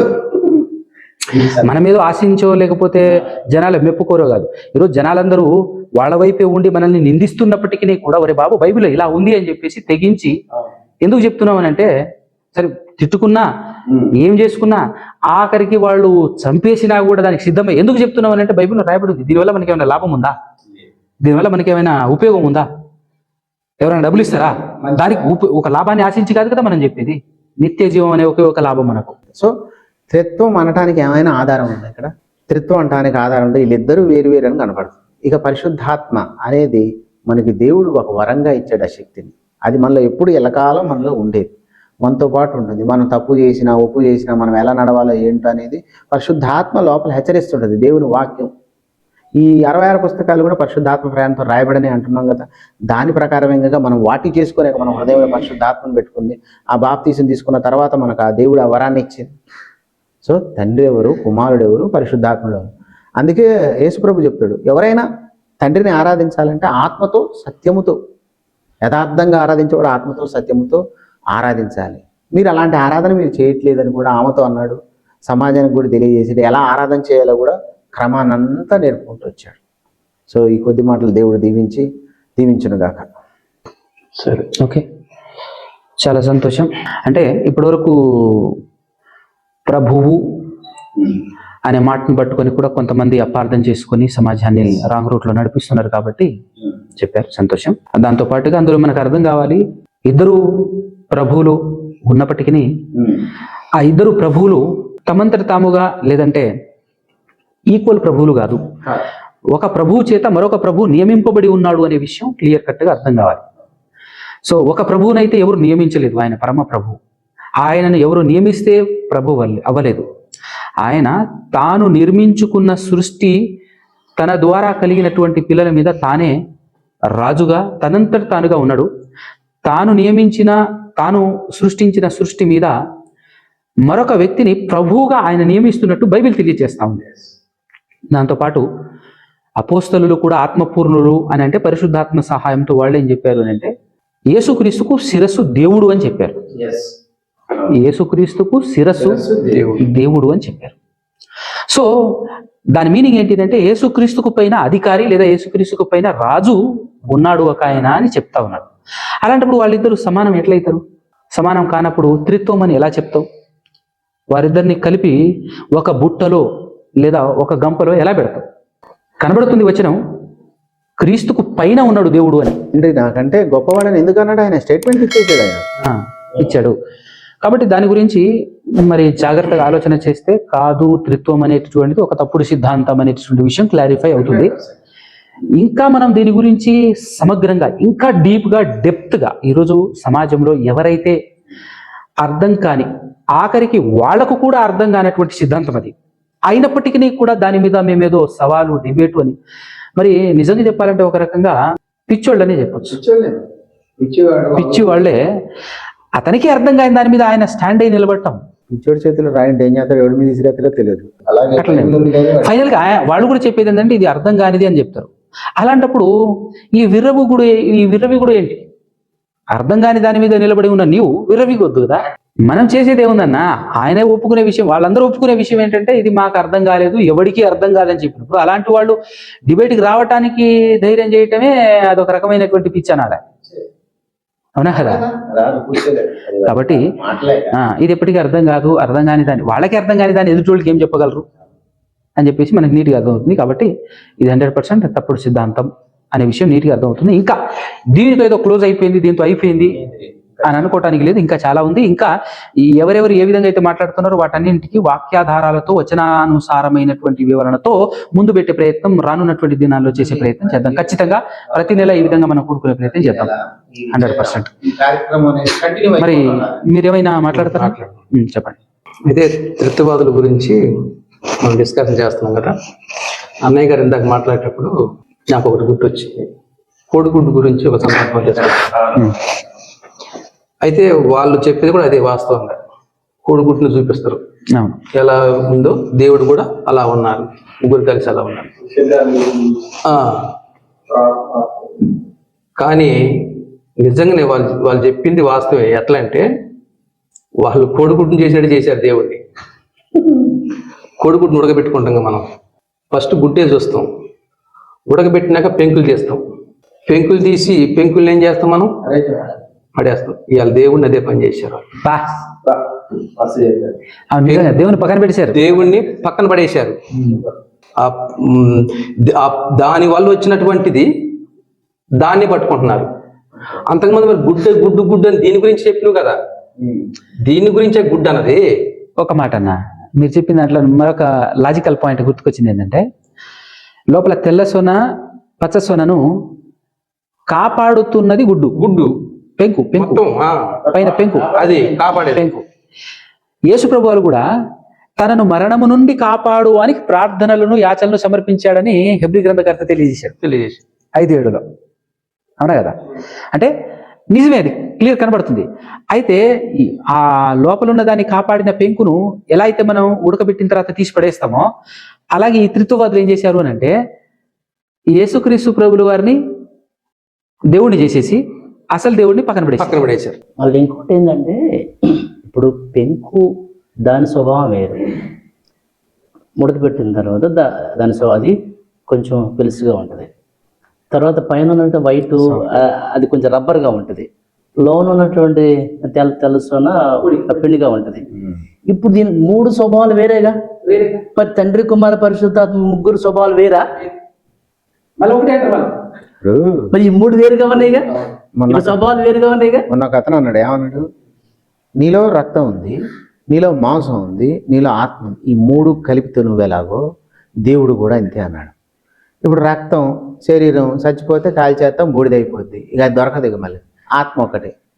ఏది లాజిక్ ఏంటి అసలు ఇది? మీరు చెప్పండి. అలాగనే ఆ పెంకుని ఎలాగైతే పక్కన పడేస్తాం మనం, దేవుణ్ణి ఆ త్రిత్వవాదులు దేవుణ్ణి పక్కన పడేసి ఇప్పుడు కుమారుడు పరిశుద్ధాత్మ మేను, దేవుడు లేడుగా. ఇదే ఆ పెంకుల్ని ఎట్లా పడేస్తాం మన పక్కన, దేవుణ్ణి అలా పక్కన పడేశారు. కనుక నాటి ఇశ్రాయేల్ జనాంగము దేవుడిని పక్కన పడేశారని దేవుడు ఏం చేశాడు? కుమారుని పంపించి నా గురించి చెప్పు అంటే, యేసుక్రీస్తు చెప్పిన తర్వాత కూడా నువ్వే దేవుడు అన్నారు, ఆయన పక్కన పడేశారు. అప్పుడు పడేశారు, ఇప్పుడు పడేశారు. అయితే ఈ త్రిత్వవాదులకి సరే, నేను ఒక ప్రశ్న వేస్తున్నాను. ఏ విధంగా సవాలనుకుంటారో ఏమని అనుకొని నేను ఒక ప్రశ్న వేస్తున్నా, సమాధానం చెప్పాలి. ఆదికాండము 41వ అధ్యాయం. ఆదికాండము 41:40. నీవు నా ఇంటికి అధికారివై ఉండవలెను, నా ప్రజలందరూ నీకు విధేయులై ఇందురు. సింహాసన విషయంలో మాత్రమే నేను నీకంటే పెద్దవాడనే ఉందునని యేసేపుతో చెప్పాను. ఒక సింహాసన విషయంలోనే నేను పైవాడను, ఆ విషయంలో మాత్రమే నీకంటే పైవాడిని. మిగతాది మొత్తం రాజ్యంలో ఏది జరుగుతున్నా కూడా మొత్తం నీదే పెత్తనం అంతా. ఎవరు? ఫరో. 44 చదవాలి. 44. మరియు ఫరో యోసేపుతో, ఫరోను నేనే అయినను నీ సెలవు లేక ఐగుప్తు దేశం మందంతటను ఏ మనుష్యుడును తన చేతినైనను కాలినైనను ఎత్తకూడదని చెప్పాను. ఫరోను నేనే, ఫరోను మట్టుకు నేనే. కానీ అద్భుతం, రాజ్యంలో మొత్తం పెత్తనం మొత్తం నీదే. అది నేను ఇస్తున్నాను నీకు అధికారం, నేను ఇస్తున్నాను నీకు. కానీ మళ్ళీ నువ్వు ఫరోలకు ఫీల్ అవ్వద్దు. అది ఫరోను మాత్రం నేనే, ఫరోను నేనే. సేమ్ టు సేమ్ యేసుక్రీస్తుకు కూడా దేవుడు. ఇప్పుడు ఎవరైనా లోనకు రావాలన్నా బయటికి వెళ్ళాలన్నా నీ పర్మిషనే. సో యేసేపు ఏం చేశాడంటే, వాళ్ళ నాన్నని తీసుకురావడానికి ఫరో దగ్గరికి వెళ్ళి పర్మిషన్ అడుగుతాడు. పరిచూడమే లోకం మీద అధికారి అయినప్పటికీ ఫరోకు లోబడి బతుకుతాడు. ఇది ఈక్వల్, అంటే ఎగ్జాంపుల్, ఇది ఉపమానం టైప్ అని చెప్పొచ్చు ఖచ్చితంగా. మన యేసుక్రీస్తు ప్రభుల వారికి అర్థంగా దేవునికి మధ్య 55 చూడండి, 55 వచ్చిన. ఐగుప్తు దేశం అందంతటను కరువు వచ్చినప్పుడు ఆ దేశస్థులు ఆహారం కోసము ఫరోతో మొరపెట్టుకునిరి. అప్పుడు ఫరో, మీరు యోసేపు వద్దకు వెళ్ళి అతడు మీతో చెప్పినట్లు చేయుడని ఐగుప్తులందరితో చెప్పాను. దేవుడు కూడా అదే చెప్పాడు. అసలు నా దగ్గరకు వచ్చిన ఉపయోగం లేదు, డైరెక్ట్ రాకూడదు, యేసోపు దగ్గరికి వెళ్ళండి, అధికారం మొత్తం ఆయన చేతులు పెట్టాను. అంటే దేవుడు కూడా నా కుమారుని ముద్దు పెట్టుకోండి, అదే నా కుమారుడు ఎదుకు వచ్చువాడే ఆ. నా వాడు. అంటే ఇప్పుడు యేసోపుని ఒక అధికారిగా నియమించింది ఫరో. ఫరో నియమించిండు. మరి నియమించిన ఆయన దగ్గరికి వెళ్ళి మీకు ఏ అవసరతలు కావాలన్నా ఆయన దగ్గరికి వెళ్ళాలి. డైరెక్ట్ ఏం దగ్గరికి పోయినా కూడా పంపించేసింది, రిటర్న్ పంపిస్తేస్తాను, మీరు యేసోపుని కావాలని అంటున్నారు. అలాగనే మరి ఇప్పుడు దేవుడు యేసుక్రీస్తుని ఏమని నియమించాడు? అందుకోసమే మేము దేవుని పక్కన పడేసాము, యేసుప్రభు దగ్గరికి వెళ్తున్నాం అని అంటారు. ఇప్పుడు తిరుగుతూ అదే ఇందాక మనం చూసుకున్న మాటే అపోస్తల కార్యములు. మీరు ఫరోని అడగమన్నాడు కదా, మేమంతా యేసుక్రీస్తుని అడుగుతున్నాం. అంతే, యేసుప్రభు దగ్గరికి వచ్చేసాం. అదే ఇప్పుడు ఫరో ఎలాగైతే యేసోపుని అధికారిగా నియమించిండు, దేవుడు కూడా అదే చెప్తున్నాం అపోస్తల కార్యం 2:36. ఈ యేసుని దేవుడు ప్రభువు గాను క్రీస్తు గాను నియమించింది. దేవుడు నియమించినాక దేవుడు నియమించినట్టు నడుచుకుందామా, లేకపోతే మన సొంత ఆలోచనలు అక్కడ ఎట్లుంది ఇక్కడ ఎట్లుంది? దేవుడు ఆయన్ని అధిపతిగాను రక్షకునిగాను నియమించి పంపిస్తే దాన్ని దాటి ఎందుకు ప్రయత్నం చేస్తారు. అయితే ఈ వీళ్ళు అంటారు, ఇప్పుడు మీరేం చూపిస్తారు? 1 యోహాను పత్రిక 4 అధ్యాయం 14 వచ్చిన మాకు తెలియదా? 5:5 మాకు తెలియదా? ఈ వచనాలు మాకు తెలియదా? కొత్తగా మీరు చూపిస్తున్నారా? అంటే వీళ్ళు చేసేటటువంటి ఏంటంటే వీళ్ళు తెలిసి కూడా ఆజ్ఞ అతిక్రమిస్తున్నారు. మాకు తెలుసు అయినా మేము వాటిని పక్కన పెట్టేసాం, మాకు తెలుసు, మాకు గుర్తు చూపించే వచనాలు మాకు తెలియదా? ఇవన్నీ మాకు తెలుసు అంటే వీళ్ళు తెలిసి కూడా ఆజ్ఞని అతిక్రమిస్తున్నారు. ఒక మాట చెప్పొచ్చు, వీళ్ళు ఏమంటున్నారు? డైరెక్ట్ గా యేసుని దేవుని కుమారుడని నమ్మాలి, అలా నమ్ముతున్నాం మేము. కానీ దేవుడు అని కూడా నమ్ముతున్నాం. దేవుడని నమ్మని ఇక్కడ లేదు. లేదు అంటే వీళ్ళు డైరెక్ట్ ప్రశ్న వేస్తున్నారంటే దేవుడికే సమాధానం ప్రశ్నిస్తున్నారు. అంటే ఆదాము అవ్వలను ఏం చెప్పిండు? పండు తినొద్దని చెప్పిండు. వీళ్ళు ఏమంటున్నారు? పండు తింటే తప్ప, దేవుడిని నమ్మితే తప్ప అంటే పండు తింటే తప్ప. ప్రశ్న అదే అదే అట్లా వస్తుంది. కనుక ఆజ్ఞ తెలిసి ఆజ్ఞ అతిక్రమిస్తున్నారు, తెలిసి కూడా ఆజ్ఞ అతిక్రమిస్తున్నారు. ఆ రోజు అవ్వ ఆదాములు వాళ్ళకు ముందు ఏమీ లేదు, ఇంత సమాచారం లేదు వాళ్ళకి. వాళ్ళు ఆజ్ఞ అతిక్రమించి దాన్నే పట్టుకున్న దేవుడు. మరి ఈరోజు ఇంత సమాచారం మన ముందు పెట్టినాక అన్ని వచనాలు మాకు తెలుసు అని కూడా ఎంత ధైర్యం చేసి ఆజ్ఞ అతిక్రమిస్తున్నారు. కనుక అలాంటి వాళ్ళకి అపోస్తల కార్యములు 3:23 ఆ ప్రవక్త మాట వినని వాడు ప్రజలలో ఉండకుండా సర్వనాశనమగును. ఈరోజు ఎవరా ప్రవక్త? మోషే గారు చెప్పిన ప్రవక్త యేసుక్రీస్తు గురించి చెప్తుండ్రు. అదే మరి యేసు మాట వినని వాడు సర్వనాశనం అయిపోతాడు. ఈరోజు వీళ్ళు నాశనానికి పోయేది కాక అనేకులను కూడా నాశనానికి తీసుకుని వెళ్ళిపోతున్నారు. కనుక అదే గుడ్డివాడు తోవ చూపితే ఇద్దరు గుంటలు పడతారు. ఈరోజు విశ్వాసులు కూడా గుడ్డిగా నమ్మేస్తున్నారు. ఏముంది వాక్యంలో చూడలేదు. అతను ఏం చెప్తే, సేవకుడు ఏం చెప్తే అది. తెలివి మీరారన్నా, బాగా తెలివి మీరారు. పాపం చేసేవాళ్ళు బాగా ఈరోజు ఎట్లుందంటే అన్న, ఒక వ్యక్తి పాపం చేసిన తర్వాత సమర్థించుకోవటానికి ఏదైనా వాక్యం ఉందా అని చెప్పేసి వెతికే కాలం ఇది. అది సమర్థించుకోవటానికి పాపం చేసిన తర్వాత. ఎందుకంటే మనం చూస్తున్నాం. అలాగే ఈ రోజు కూడా ఇప్పుడు ఎలాంటి క్వశ్చన్స్ అడుగుతున్నారు తెలుసా? ఓకే, యేసుక్రీస్తు ప్రభుల వారిని దేవుని కుమారుడని నమ్మాలి, మేము నమ్ముతున్నాం. అలాగే దేవుడని కూడా మేము నమ్ముతున్నాం. అయితే యేసుక్రీస్తు ప్రభుల వారిని దేవుడు అని నమ్మితే నిత్యజీవం రాదు అని ఎక్కడైనా ఉందా? తెలివి మీరిన ప్రశ్నలు. యేసుక్రీస్తు ప్రభుల వారిని దేవుడు అని నమ్మకూడదని ఎక్కడైనా ఉందా అని అంటున్నాడు. అదే ఇప్పుడు దేవుని కుమారుడైన క్రీస్తు అని నమ్మండి నిత్యజీవం వస్తుంది, దేవుని కుమారుడైన క్రీస్తు అని మాత్రమే నమ్మితే ఈ లోకాన్ని జయించగలవని చెప్పేసి అన్నప్పుడు అది మాత్రమే నమ్మమని కదా. మళ్ళీ ఇతనికి స్పెషల్గా ఏమని ఉండాలట? యేసుక్రీస్తుని దేవుడు అని నమ్మకూడదు అని ఉండాలట. ఆ ఆజ్ఞ ఉండాలట ఇతనికి. అది బైబిల్ లేదు కాబట్టి దాన్ని లేదు కాబట్టి మేము నమ్ముతాం, చూపిస్తున్నారు. మేము ఇష్టం వచ్చినట్టు నమ్ముతాం అనే కదా దాని అర్థం. అంటే ఒక రకంగా బరి తెగించడమే అని చెప్పొచ్చు. మరి వీళ్ళు యేసోపును కూడా ఫరో అని నమ్ముతారు వీళ్ళు.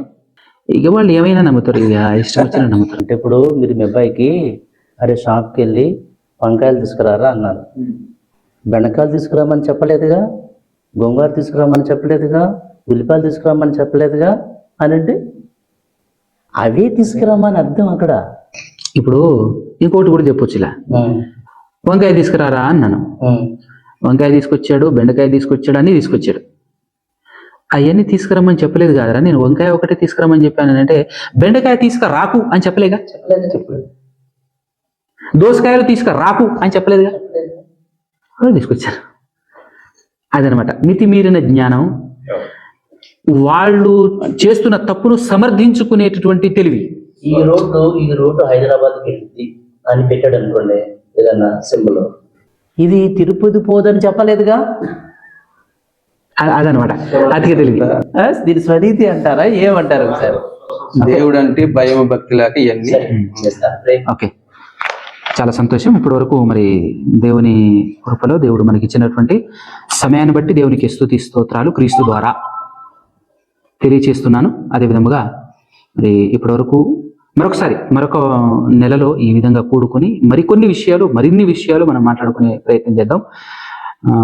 త్రిత్వం గురించి, ఆ తర్వాత అనేకమైనటువంటి అంశాలు సమగ్రంగా ఇంతకంటే బెటర్గా. ఇది ఫస్ట్ నెల, సో ఇది సడన్ గా మనం కూడుకోవటం జరిగింది. నెక్స్ట్ నుంచి ముందే నేను ఒక 2-3 రోజులలోనే నేను చెప్పేస్తాను.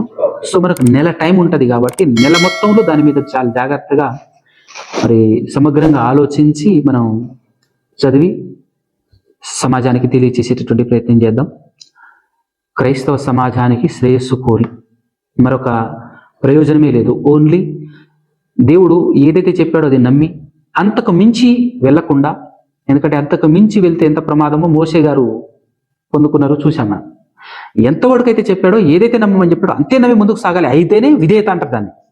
లేదు నా ఇష్టం వచ్చినట్టు నమ్ముతా, అది ఉంది ఇది ఉంది ఏది ఉంది అన్నీ ఉన్నాయని చెప్పేసి అంటే అది అధిక తెలివి, బరి తెగించడం అంటారు. దేవుణ్ణి దాటి వెళ్ళే ప్రయత్నం చేయొద్దు, అది సాహసించి చేసే పాపం అవుతుంది. అలాంటి సాహసించి పాపం చేయకూడదని చెప్పేసి మరి కొన్ని విషయాలు తెలియచేసే ప్రయత్నం చేద్దాం. అందరికీ